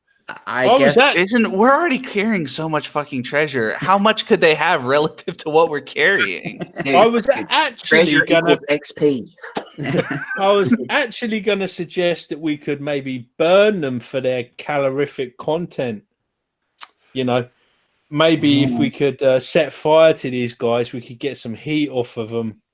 But Who ate that tainted meat last time? Was that Yason? The tainted meat was Yason. Yeah. But Preda can purify the meat. Yes. Purifying doesn't necessarily remove. Oh, yeah. hold on, let me read the spell first before I turn here. Because what purify will do is if it's spoiled meat, then yes, but I'm not sure if it removes poisons or other things. Right. but if there's any fat on them, If there's any fat on them, we could just burn them instead of trying to eat them. that's you're what I'm saying? thinking. Like just burn them, and Right. I don't know how much sort of substance they got. If they're just like real dry and moldy, they were men at one point. So the meat, just to be abundantly clear, it's full on cannibalism if you're eating. Yeah, I think the burning is a better option here. Okay. Do we For our own sanity. Light them on fire. Yeah, Yeah, I'm just we thinking, have- you know. Yeah. Let's hear. Does anyone have like produce flame or something like that as a spell? Let me see if clerics can prep that. Pray. Mallow, you got any more fire abilities? Well, I used up all 3 of my spell slots actually for first level spells. Okay. So And I was just checking the rulebook to see if there was anything about upcasting, like casting a first level spell in the second level slot, but I didn't see anything. So Okay, so let's do this then. I will just use the difficulty because there actually is a percentage chance of getting a fire started as well. So let's just check that in the Wilderness Survival Guide. Hey George, you'll have to remember that heating up the rock, man. that's great. Yeah, I will definitely continue to do that. we need to keep that in the book of tricks. Even when it's warm, just to make like a sauna. Yeah, There you go. sweat lodge. Right. Yeah. Retirement goals. Okay, so let's do this. Someone, whoever is deciding they're going to start the fire, give me a percentile check, please. Who's good at fire? Jason's been trying the last couple times, so here goes. Go for it. Here goes. Bum, bum, bum, bum, Yeah. bum. Oh. Oh, Yeah. yeah, a bad decision. Now you've made it. Oh, how was good. Yeah. So the these things are. I'm assuming every bit of it is choked with some kind of moisture. Either it's the spores or it's the congealed. Like their bloodstream is effectively full of like half scarring. It's congealed, clotted blood, and after a little bit, you're just like your flint and tinder is fucking, stopping with gore and that spore. God. I guess it's such a nice picture. do you guys have any spores? You have lots of spores. Do you have any Yes. torches left? I used them. I'm out.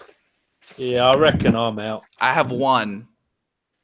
So that could definitely get started. If you're going to use up that resource, I will let you try and roll that again and see if you can use that to get this thing going. Okay, let's do that. Yep. Not You enough. now have a very scorched mold man corpse. Ah, Yep. All right. Okay. It was worth a try. Yeah, Yeah. definitely. Okay, so yeah, here's the worth a thing. try. The torch burns for 1 hour. I'm going to assume you spent 20 minutes trying to get these things, like, trying one and then trying another one and trying another one before you're like, fuck, like we're only going to have this fire for a limited amount of time. You have effectively 4 turns left. I will let you spend those if you want to purify 4 more portions of water. We should do that because we have 2 right now. Yes. Yeah. Well, I think we only have one because we used one for the mead horn. Oh, right. That's right. Okay. So yeah, 5 portions of water total. Yeah. And Jason has, having lived in this climate too, you guys are tucking your wine skins and water skins in right up against your body so they don't freeze. Yeah. That makes sense. Yeah. So, okay. This is day 3 without food for Kane, and day 2 without food for the rest of you guys, right? Yeah. Yes. Okay.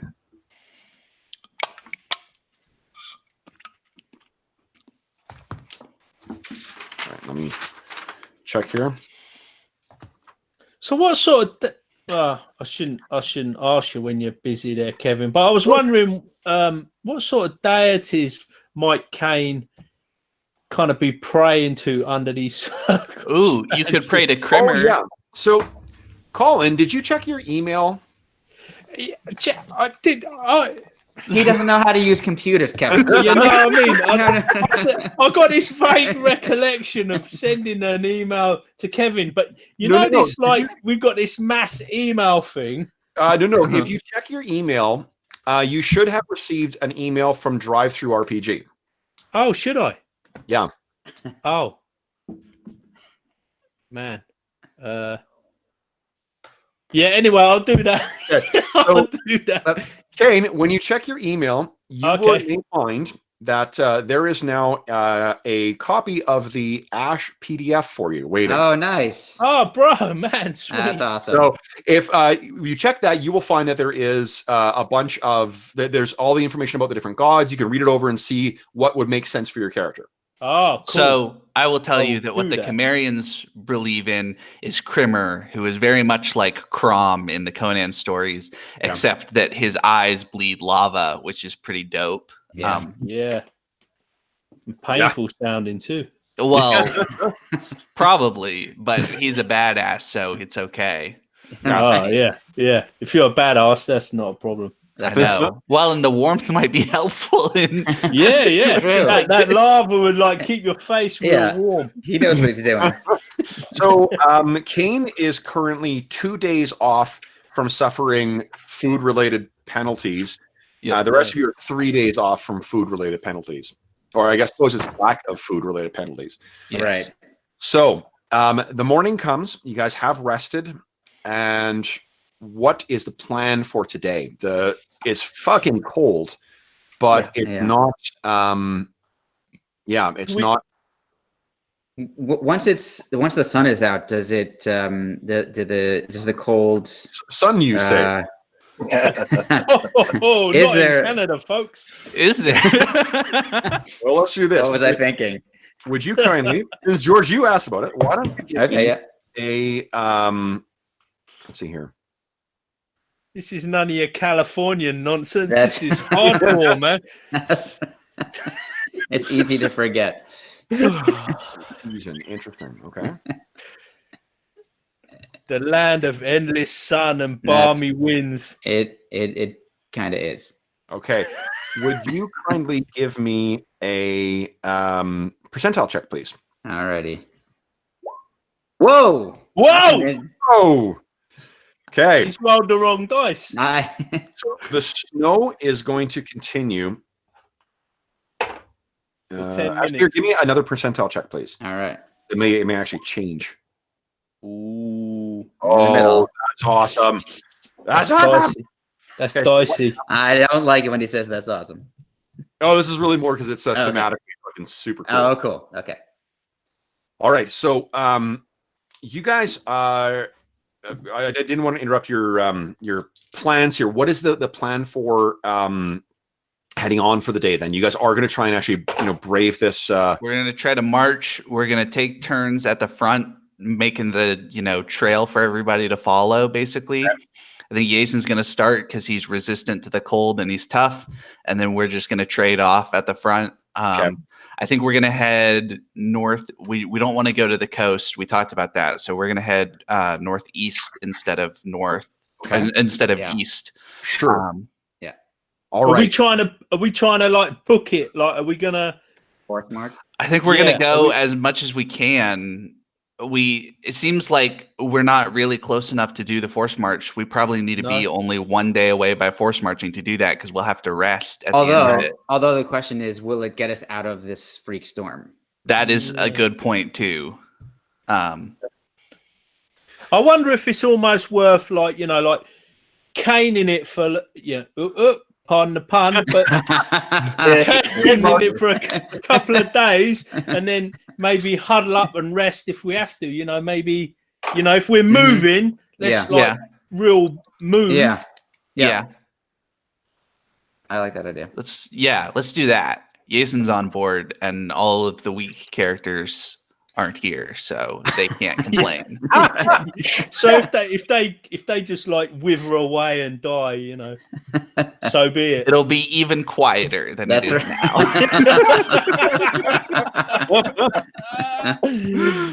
All right. So you guys, let's see here. I'm gonna move you to the map, a travel map again too, because oh boy, the choice of direction that you've gone is bold. All right, let's zoom in here. Can't fool me. I've got a copy of the map. I know about where we're going. Okay, so you said it was the northeast you're heading? Yes. Yes, northeast. Up in that direction. Okay. Yeah. So we've got that committed. That's what we're going. Okay. Just again, remember, this was Jedi mind tricks. Exactly. That's right. Incoming Jedi mind tricks. What happens is you guys start heading out, and what I first need from everybody is another Constitution. Let's see here. I'm going to need 2 Constitution tests from you guys. One success, 1 failure. Okay. Okay. Failure. Okay. Success and failure. And nice. So you guys each got 1 failure, right? I think so. Okay, cool. Yeah. Actually, I got 2 successes. Nice. No, Malo, you sorry. rolled I rolled it 3 times by accident. Okay. So the first and one. I don't like this answer. Okay, so then each of you kindly roll 1d4, and that's how many hit points you take from the cold. Right. It's worse making you roll it, right? Oh yeah. Oh, I knew that. I felt that. I felt that coming. I knew it. Okay, so you guys are trudging your way along here, and now let me roll for getting lost. Do you know? Excellent. I just knew I was going to roll that 4. I saw it. Yeah. We have Eagle helping us. You do, yeah. So I'm rolling a D8.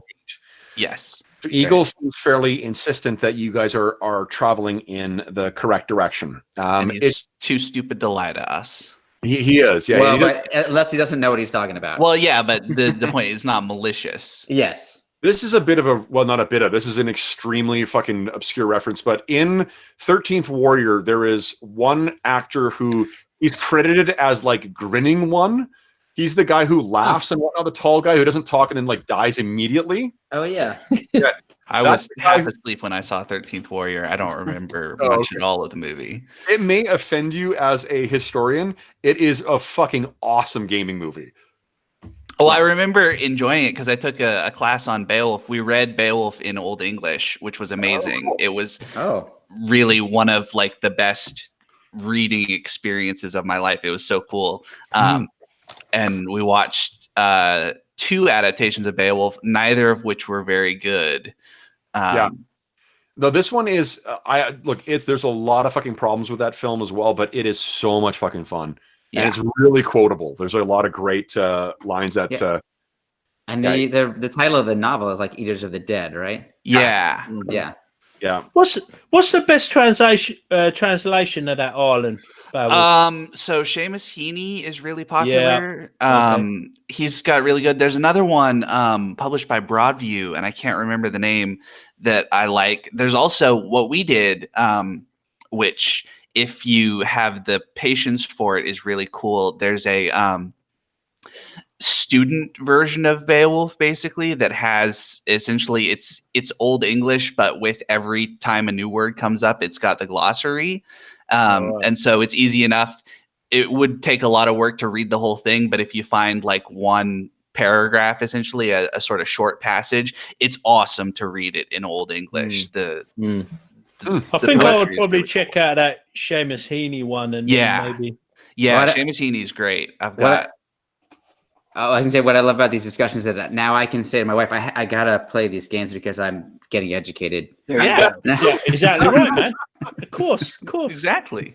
Okay, so apart from the cold, you guys can picture you're trading off in turns, and this is the you forging your way through the cold. The camera pans way back, and we see just this tiny little line of guys marching their way through an otherwise undisturbed white landscape that's mostly obscured by snow. And after about 4 hours of travel, still trying to make your way along, the wind dies down. Yeah. And the snow stops falling, but what takes its place? Oh no. Is a crushing silence and a bone-chilling heavy fog. All you can hear now is going along the rattle of your equipment, and then that's being muffled by what other sounds are other sounds are coming out from the from the other area. You have no clue what direction you're heading or whether you're heading the right direction, because if you turn back to see your trail, it's obscured by 50 or 60 feet back. If you call out as well too to try and get echoes or something like that, you feel like your voice is swallowed by this fog that seems to encircle all of you guys. You felt a bit claustrophobic with that heavy snow. This is even more oppressive, and the chill seems to still cut right through you. I do need one more constitution test from everyone, and then something's going to happen. Of course. Yeah.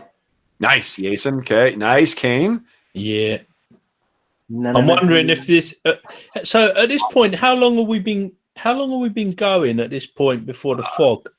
The fog settled in about 4 hours. That you're traveling for about another 2 hours afterwards. Right. So 1 hex worth. But rules as we're written, not sure. You guys have to make a test every hour. That's fucking bonkers. Yeah.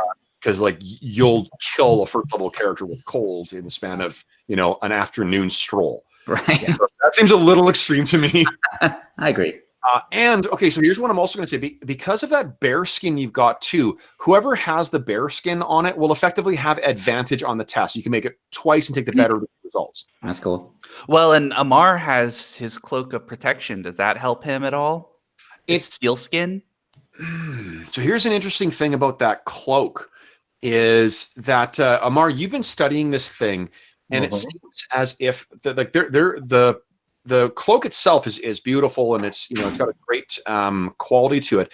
But you're recognizing now that there is a distinctive the clasp that holds this thing together. It's actually really gorgeous as well, and seems to have been made specifically for this. On the actual clasp itself, there's some words or in a language, or at least characters in a language that you don't recognize whatsoever. And there is a stylized kind of like figure walking in the wastes. So there's like what you thought was at first you're like, why is this person walking on water? And then realize like, oh no, it's got to be there's mountains in the background of this figure. You're right. I think I will let you make a second check. Go ahead and make that second test with advantage. Cool. Cool. So let's see. Another test gone. Please. Nice. Hey! Awesome. Sweet. So you guys have learned, you can picture like, while you were traveling before, you all have your weapons out, you're carefully trained. Now you guys are all like, God damn it, gotta keep. Yeah. So you, this is what's happening when, and roll randomly. Give me a D4 roll, somebody. Let's see who's at the front. Who's taking it. Hold on. Is it only Jason and Eagle who are trading off for? No, I'm No, I Kane. think it's Yeah, I think all the Kane was in there with strong them. characters. Yeah. Yeah. Yeah. Kane, Okay. Malo, Jason, and Eagle. All right. Yeah. So, And Iphigenia is strong too. Yeah, That's true. okay. Yeah. Yeah, she probably would insist on taking. she Part- would. She Yeah. would, and she'd give me a withering stare if I suggested anything else. Right. All right. What role did Slap you me want? down. Okay, so then actually, would you roll? Let's see, a D. I'm sorry, is Maldo taking a turn up front as well? Yeah, I've got an Yep. 18 strength. Yeah, So, yeah. D4 will be fine. Roll The with D4? Yes, please. 1. Okay, so Kane, you are the one up front. Making your way through this. The labored breathing, your profession is as a blacksmith, isn't it? Yeah, like I'm the hammerer guy, because I'm not Mhm. I'm not really into the blacksmithing. I'm a fletcher, and I like to get out into the wilds and do a bit of hunting. So I Okay. just my old man forced me into blacksmithing. Okay. So you're forging your way through this snow, heavy labored breathing, and you, let's see here, because you're the one who is up front, would you kindly give me a D6 roll? Mm-hmm. Oh, middle of the road there. No surprise. Here's the good news. Mm-hmm. You are not surprised. Yeah, I am not surprised. Oh. Ooh. Let's see if these things are. Bring the hammer! Did I say? Okay, so what? Yeah, you'd think by now it'd be harder to surprise after all of this Right. ridiculous stuff that Expecting, we've yeah, gone exactly. Every step is like. Huh. Yeah, exactly. Oh yeah, so you guys, Kane, you're making your way up front. Yeah. Let's actually, just for the sake of setting a marching order, let's go to the tactical map. Yeah. Boom, and it's daytime. So, assuming that. That old chestnut sort out the marching order. Yeah, exactly. Yeah, let's just sort out. We could have just put that in the chat. No other reason. I am a very visual person, so Let's just leave that to one side and write it in the chat, eh? Yeah, exactly. okay, so you got Kane and then Jason, Malo and Amar. Go ahead and place yourself in somewhere in the middle there. Middle of Let me zoom out. I'm zoomed in too much. All right. Well, where the heck did I go? Oh, there I am, way back. So yeah, I'll bring up the rear. I'll be Okay. in the middle, depending. Okay, perfect. So Kane, you are up at front, and you got your bear cloak kind of wrapped around you. Huddled around me, yeah. And it's just your beard is completely covered in condensation at this point too, and every breath you take is painful because of the heavy moisture having in the air. And this is so for Jason, like you've lived in this. It's ice fog, and ice fog is fucking horrible to be out in. It's just when you sweat, it drains all the heat from your body. So. Each of you is quite happy to take a break, and Jason, this is real like Ymir's breath kind of cold for you. Mm-hmm. And Kane, you're the one who's keeping the eye out as well. It's hard not to just let your head go down and just think of each willing each step to go in front of the other. So you maybe look up and you see it. There's some form in the fog up ahead of you. And this thing is, it appears to be fairly big. Okay, so I put my arm up. I put my arm up to the party to like halt. Yeah. Yeah. Okay. Straight As away. all sort of stop. Yeah. And it seems like it's maybe about.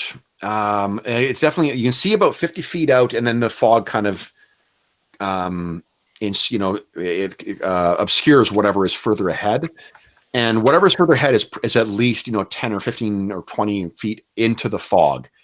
It seems to have a solid, like a large kind of central sort of mass, and then there is something like a head or something that goes up from that, and that is, you're a pretty fucking tall dude, but it's actually even a little taller than you, and it seems as if there are there's some kind of things, ears maybe, or horns that are out at the side. You can't really make out details at this range, but it's there. I'm thinking you haven't said it's moving. No, you've only seen the form, so you're not sure if it's moving or not. Okay, so kind of static at this point. I'm thinking to maybe flank round to the south. Yeah. Possibly trying to take an evasive path whilst keeping my eye on it. Sure. To see if it reacts to our presence. Let's do this, guys. Let's declare actions, and then George will be in charge of rolling initiative. Okay. And going with the theme of today, I think everything will be a spore monster. So,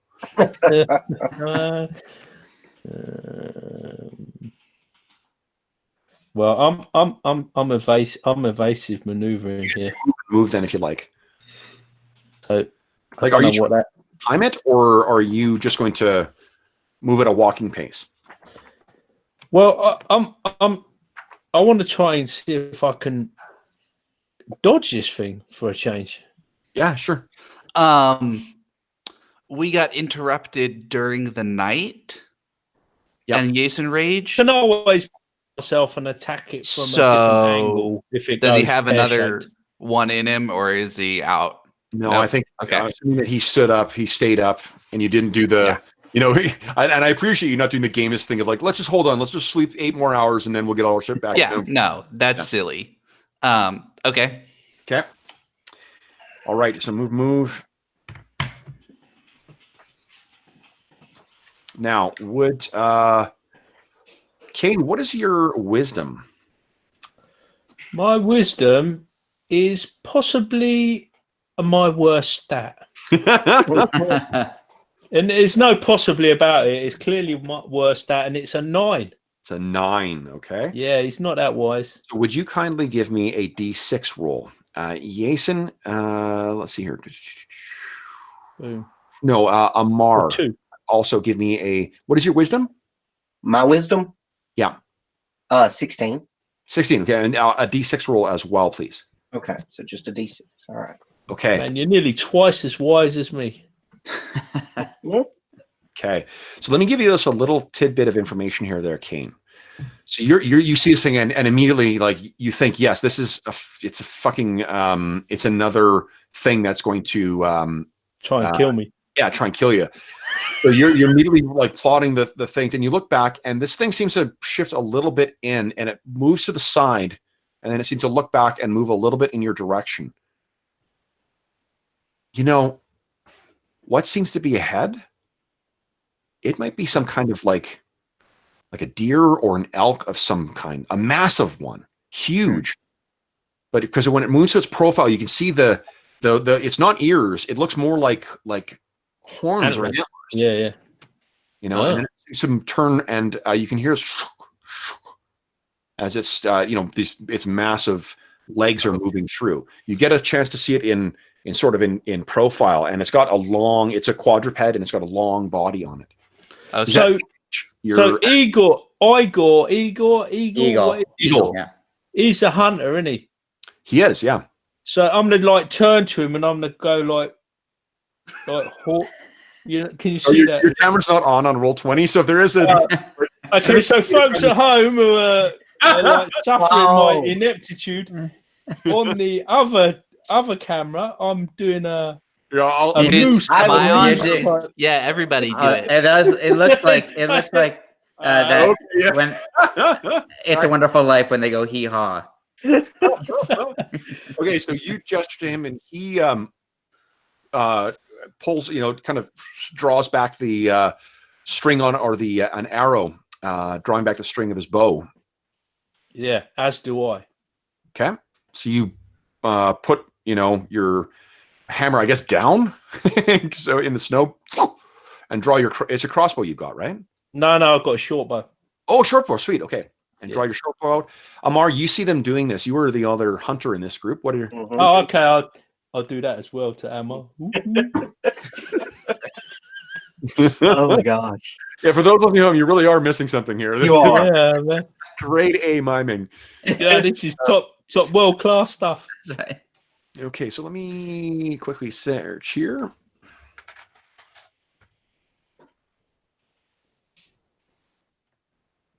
Good Lord. Yeah, there you go. That's it. See? Do you see the Oh, here we go. similarity? Okay. So this is pretty good. Uncanny. Okay, so what are you guys doing here? I'm just going to place a token down there. You see, that thing is up there, and it does seem like it's a it's a deer or an elk of some kind. So with my move, I'm like sweeping round to the south. If we're going with the Canadian theme, I should mention that it could be a moose. Yeah, that's what this is. This is like full on moose. A rare fact you may not know is that there, in terms of fatalities in a given year by wildlife, there's more moose deaths in Canada than there are by bears. Oh, yeah, wow. my mate lives in Norway. And, okay, that's why. and moose are miserable bastards. They're grumpy as hell, aren't they? They're fucking huge. It's a bit of this is a genuine actual tidbit of Canadian trivia. There was a explorer named Samuel Hearn who the legendary around him is that as his morning calisthenics, he would race a moose. you guys get he may be doing that right now. What's his name? William of Orange. You guys get fucking Davy Crockett. We have a dude who races a moose. So that's pretty cool. That seems appropriate. Yeah, that's appropriate for sure. Okay, so move range. Okay, does anyone change their actions? Well, yeah. I just need to know a clarification on the are these squares. Are they 5 feet or 10 feet? 5 feet. Okay. Sorry. I think casting sleep on this thing might be a. Well, I don't know if I can, because just in the discussion you guys were having about, how much sleep we got. Yeah. I don't think I had. I used 3 spells that day. You would have had it because you were the last watch. Okay, great. Yeah, so that means I used 1. So great. Yeah. So that's what I'll keep my action as is. Okay. Okay. So then first up, guys, is we got to roll initiative. Yeah. There we go. George. Yeah, there we go. So will this carnivorous deer come and get you, or? Yes. Carnivorous. Hey, Will's getting into it, man. You're catching on, Will. Yeah, I'm getting it. I'm getting all them moves. Yes. Chop fangs and big holes. The fangs. All right. So the nice. Okay, cool. Nice. Oh my goodness, this is going to be a fucking brutal. Oh, look at that initiative, George. Man, you're on form with that. I'm on fire with initiative. Yeah, I nearly got killed, but I doing well with initiative. All right. So first up is the melee phase. Anyone meleeing? I don't think so. Next up is missile. No one is missiling. Nope. then we are up to magic. No one's magicking in the first phase. We are now at move. You guys go ahead and move. Yeah, I got my move done. I'm gonna come up there beside Kane with the You crossbow. can see that, like, while you guys were chatting about you can have moved yourself up there if you want, Amar. As you guys were chatting about what to do. Like, I'm not, because I wasn't making you guys spend time drawing your weapons or whatever else too. We can just say that you narratively, come tromping through the snow up there. Now, you guys will be moving at half speed because of the snow in here. Right. So, anyone moving in phase 1? We got Kane, we got Amar. So I think you can move 2 squares, basically. So I've got 30-foot move. Can I move 3? Oh, 30. No, so it's it's half your move per phase. So 15, and then that's in half again. So basically you can move 1 square or like 1.5 squares. Jeez. Oh, half again. Because of the snow, yeah. Yeah, because Okay, so that would put me Wow. Way to. 2. well, Amar, you can just use that as your starting point. Oh, And okay, then good. your turn moving this round, yeah. Okay, so And that's even if you've like done a dedicated move action. I can't remember if you guys if you do all of your move in 1 round, is that possible? Or So let me look at the book. like, I think you always have to, if I remember. So it's move half. Yeah, I'm looking at the sheet. Okay, so yeah, you always have to kind of split it up. You can still do a full move over the course of your the 2 phases, but it does need to be split across the 2 phases. Yeah, right. That's it. Okay. So you started moving over there. Who is going next? Amar, you can move still. Yeah, let's see. I want to kind of parallel down here. This is part of, in the week or so that you guys have been lost in this wilderness, you guys have worked out a wordless hunting strategy, which involves making the what do you call it? Very sophisticated. What's the lodge called in Flintstones? The water buffaloes? Yeah, water buffaloes. Yeah. Okay, so Worshipful company is water buffalo. I think it's actually going to stay where it is. Okay. Yeah, because I don't think it's a hold on. Maybe I should stop thinking out loud and just make a decision and then make a roll. Okay, interesting. Okay. So that's it for its round. Second phase, who is no one's Maline? Oh, fuck. No one's Maline. No one's we got Magic Malo on second phase. Yeah. So I am casting a sleep spell. It's got 120-foot range. Boom. And here are the hit dice that it affects. Okay. That was a terrible roll. 3. Yep. Oh, you're gonna be so mad when you find out where the hit points are. Oh, I'm already mad. I'm already mad. Cast this thing again. Kind of sharing a knowing look with Amar, like, here we go. Attack plan Delta. Yeah. And wow, the spell does not affect it. And you can't tell whether it's because the magic, for whatever reason, the magic just would not take hold on this thing. Yes, it's resistant to my magic. Sorcery. You get a point of astonishing fortune. Well, that's great. Oh, That's awesome. Colin, for starting off the whole. Yeah, exactly. Thing. Okay, so then on your face, guys, go ahead and make your moves. Okay. Get rid of this.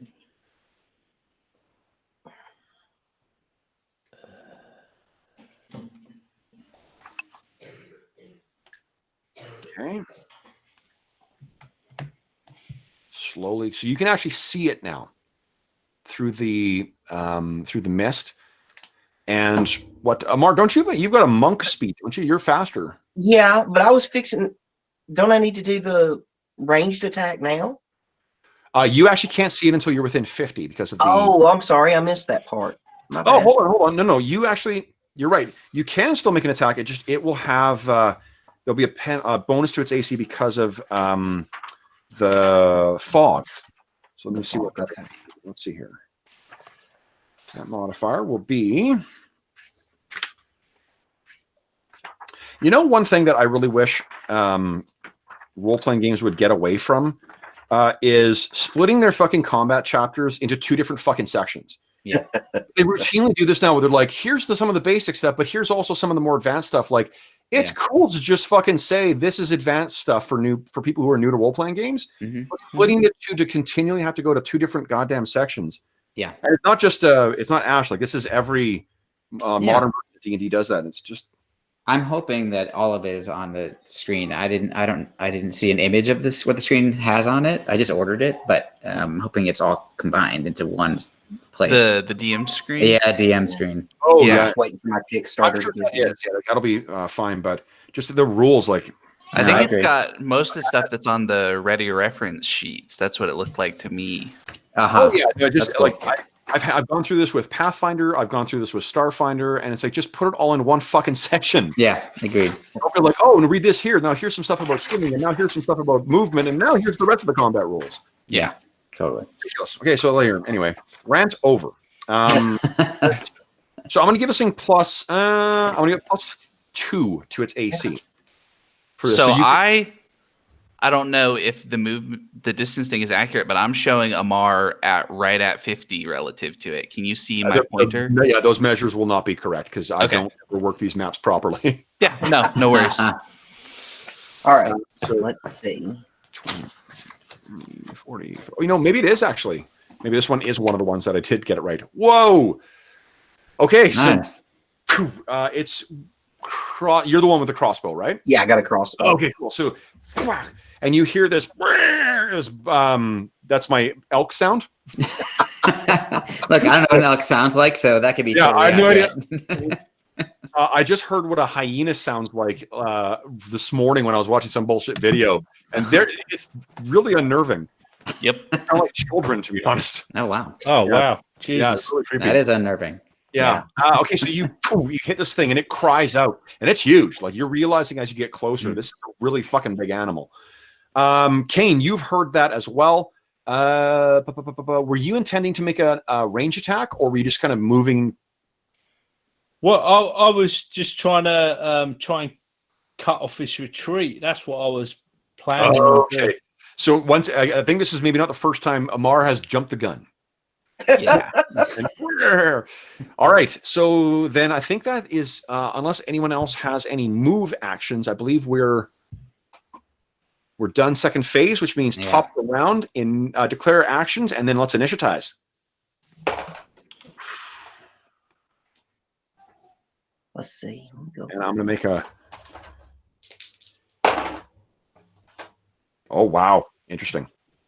One of my favorite features of old school games is morale. Yeah. I love it because it makes it. I don't have to make my mind up as to whether it stays or runs or whatever else. I can just be like, okay, so it made it or it didn't make it. So I guess this is what's happening now. Yeah. Speaking Same of, here. we haven't been using it, and it didn't apply when I was raging with the undead creatures, but Jason creates a penalty to morale when he's in a rage, so he's more likely to cause things to flee. Interesting. So remember Cool. that for next time. Yeah, that's awesome. Okay. All right. Yeah. Everyone's got their actions down there. Then George. Here we go. Morale is an awesome Yeah. thing. It is very Oh, cool. totally. I don't know Alright. why later editions drop it. Yeah. Can't Did- understand that. Did I just get fired? I think more focus on story stuff.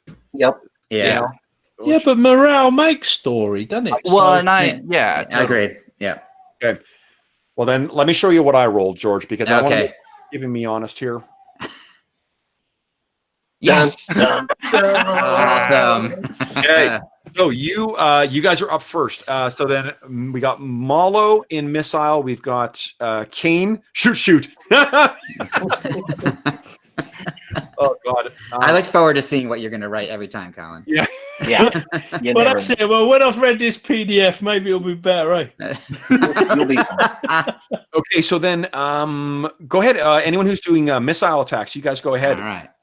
Oh, hold on. Actually, I'm sorry because melee comes from beforehand. So yeah, Right. That's right.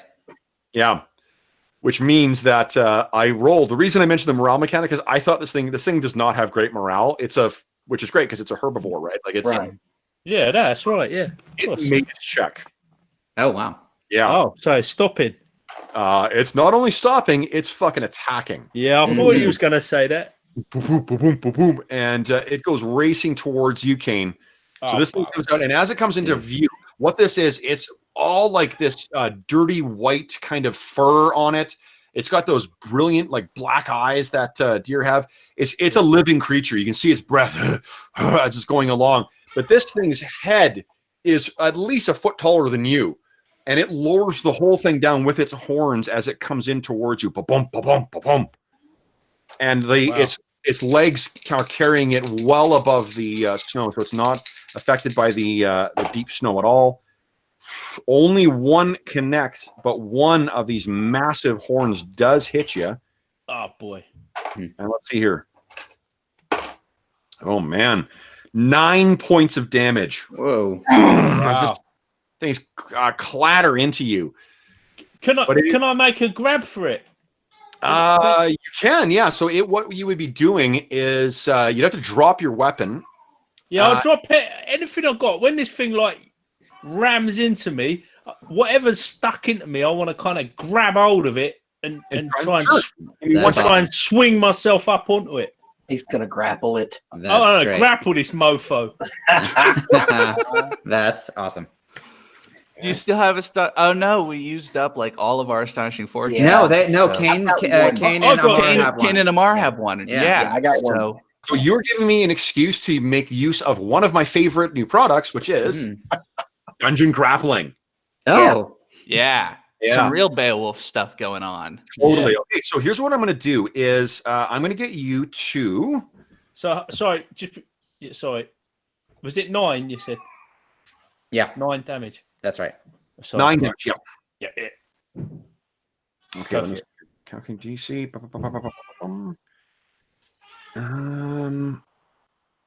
Douglas Cole, you owe me one, man. 3.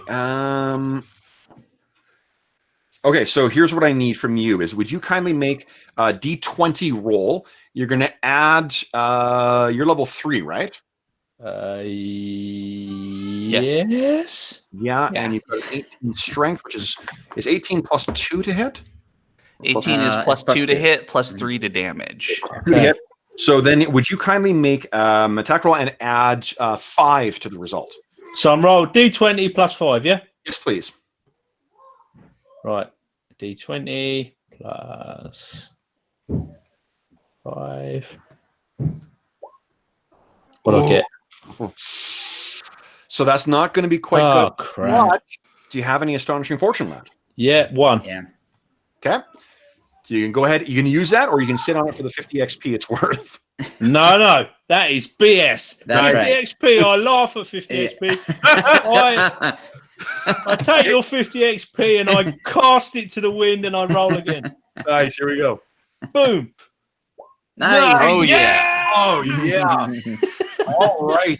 So you grab this thing now. Would you kindly roll? Let's see here. 1d10 plus. Sorry, strength is plus 3 damage with 18. Yes, Plus 3 that's right. damage with 18. 1d10 plus 3, please. Oh, I just so 9. 9. Okay. So then let's see here. Oh my. Where is it here? Wow. All right. So you actually have got such a grip on this thing, and you throw your weight into it. This thing is effectively grappled. Yes. You've got it in place. You can move Awesome. along with it. So your massive shoulders are straining and keeping this thing's head down, and it's crying out, trying to get free of you. Yeah. So that was its attack. You've made your attack. We are done missile. So we're done melee for the first phase. Then we're on to missile.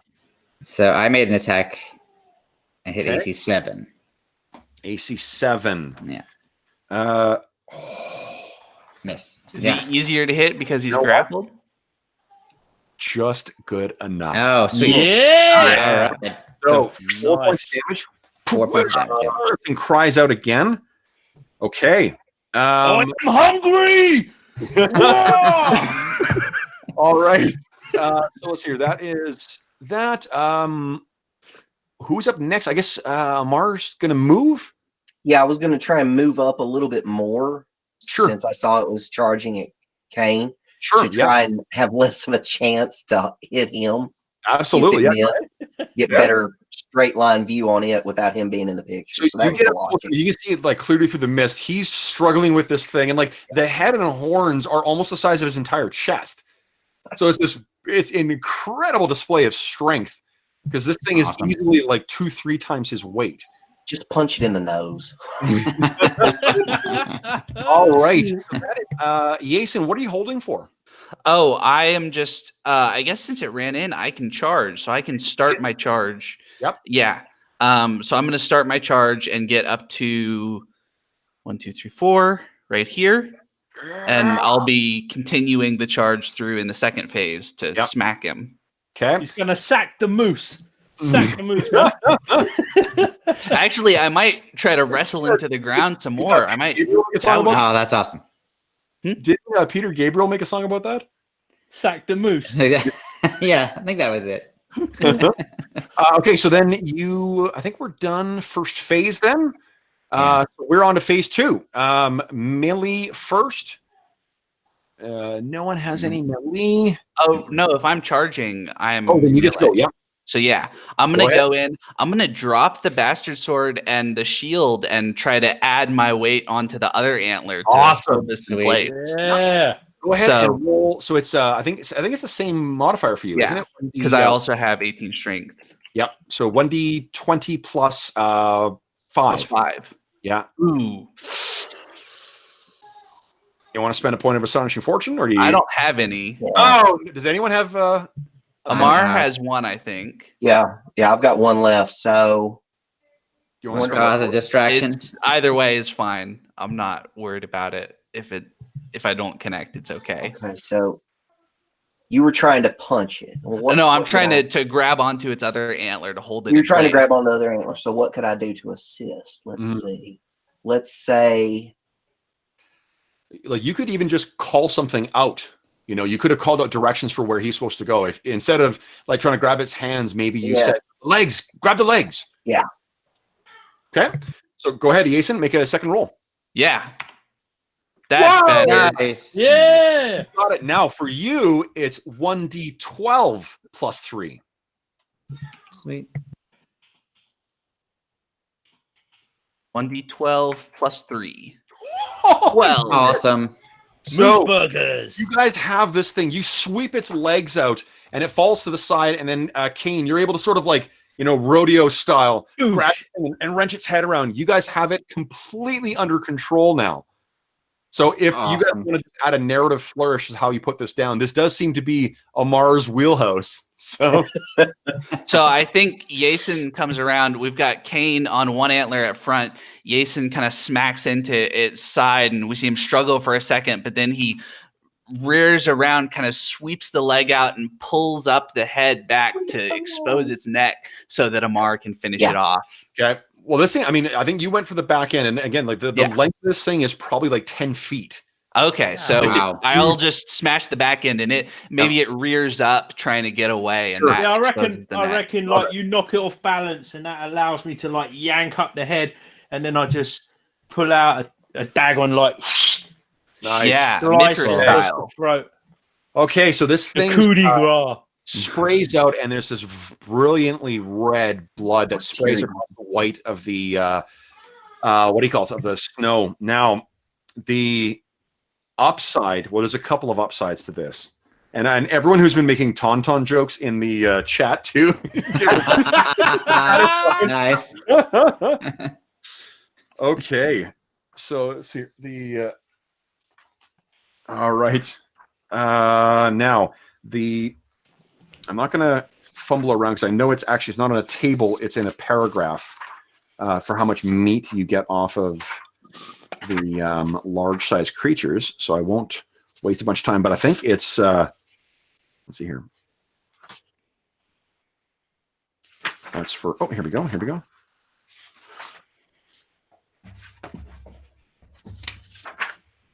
We get that exercise underway straight away as well. Yeah. Get that food prep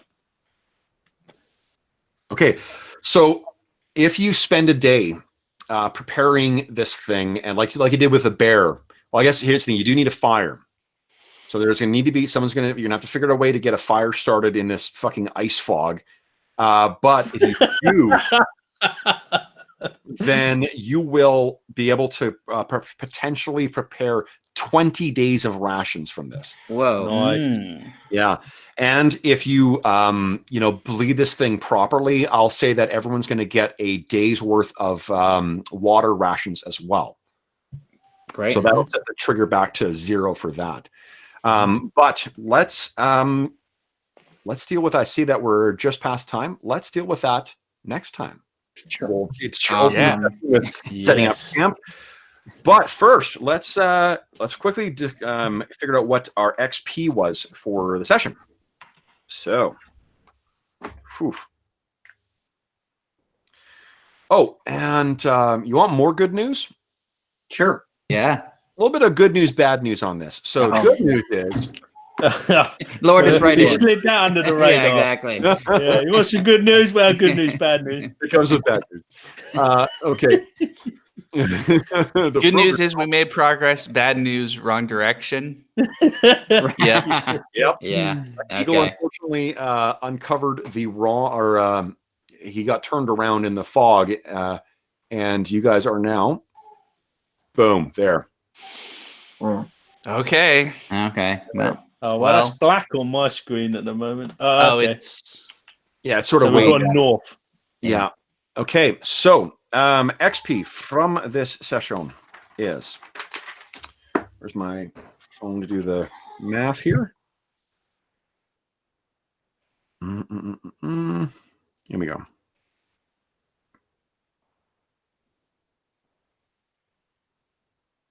Okay. Now, in the course of searching that or preparing or trying to set those other things on fire, I am going to assume that you guys did search the bodies. yes. Because you would, Yeah.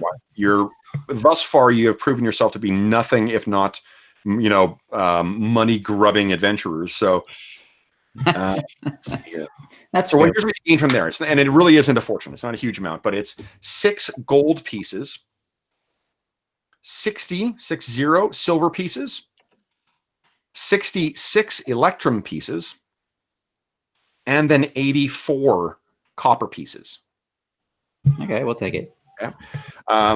And give me 1 second. I'll be right back. I'm just gonna run to the. I'll wait till after the intro, and I really do need to go to the washroom.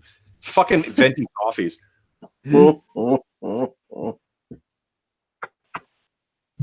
Arlen, did you copy that down? I read I wrote it down. 6 gold, 60 silver, 66 electrum, 84 copper.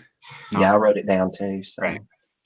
And then silver are 10 to 1 for gold, so that's 6 gold worth of silver. Electrum, I think, are 5 to 1.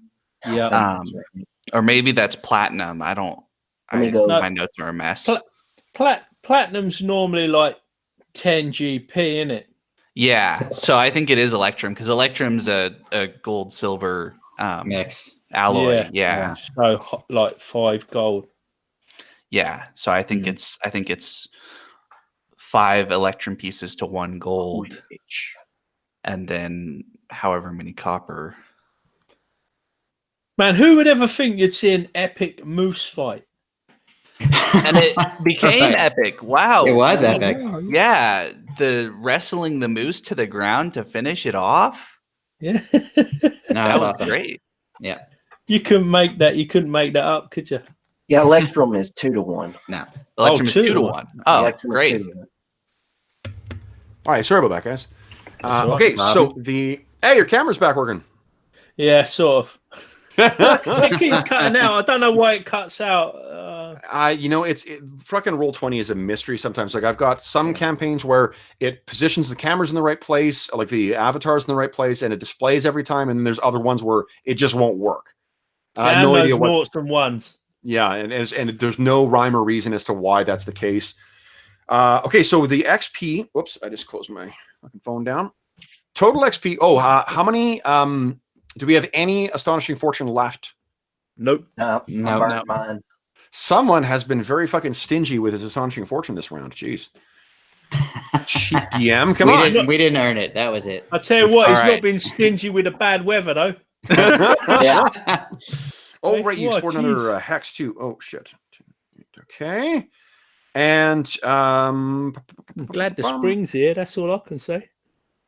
okay, so then divided by there were 5 of you that tonight, so that's not bad. So guys, Yeah. you gain 230 XP, 230, and that's before you apply your prime requisite modifiers. Whatever kind of bonus to your XP. So Cool. all right, so I'm gonna get out of the game, and I'll make with the outro. Boom, boom, boom. Basic game. Oh, see, I've gone again now. Look. Stop sharing. Oh, let's get we're out of the thing now. Okay, so for those listening at home, thanks, and for those who are in chat all day today too, thanks so much for joining us for session or episode 6 of our Astonishing Swordsmen and Sorcerers of Hyperborea campaign, Reavers of Thule. As always, if you have any comments, questions, or concerns regarding the session, please don't hesitate to leave a comment in the comment section below, and I will endeavor to respond in a timely fashion. Alternatively, you can reach me on Twitter at Dungeon Musings, or you can shoot me an email. My email is Gmail. Or my email is not Gmail.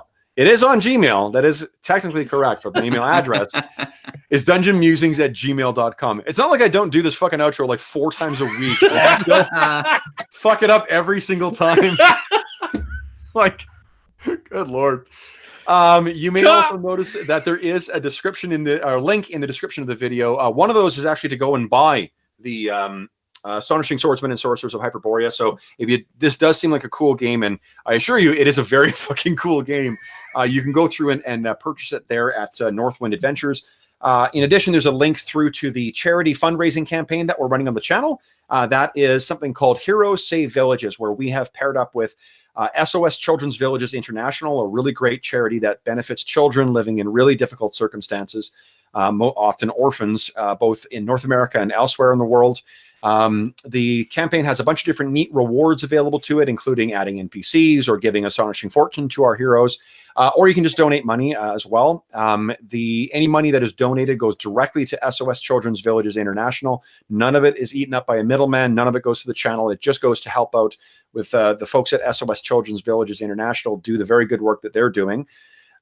So obviously it's not an obligation for anybody. Just if you do enjoy the content on the channel and you enjoy the sessions, I just ask that you consider kicking money their way. I don't need it. And we don't need it to, I'll run these things regardless of whether anyone's contributing or not. But if you are inclined to throw some money in the direction of the channel, I'd ask that it go to that direction.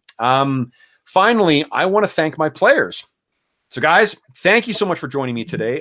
Carl's not here, but thanks to Carl for joining us for part of the session. Arlen, Colin, George, Will, thanks so much for playing this morning. And Hog, thanks for joining us in chat. Yeah, Yes. it was great. That's great. Awesome. Oh, and yeah, also you guys can likely, there's a chance you're going to be able to get this hide. Because of the way that you took this thing down, you actually may have a fairly flawless hide again. Ooh. Awesome. Yeah. So if we can talk between now and next session about no one's got any kind of seam, not to say like seamstress or clothier kind of profession. So they may not look pretty, but it may keep you warm. Right. So awesome. Yeah. All right, guys. So listen, enjoy your weekend. And for those listening at home, thanks again. And until next time, happy gaming.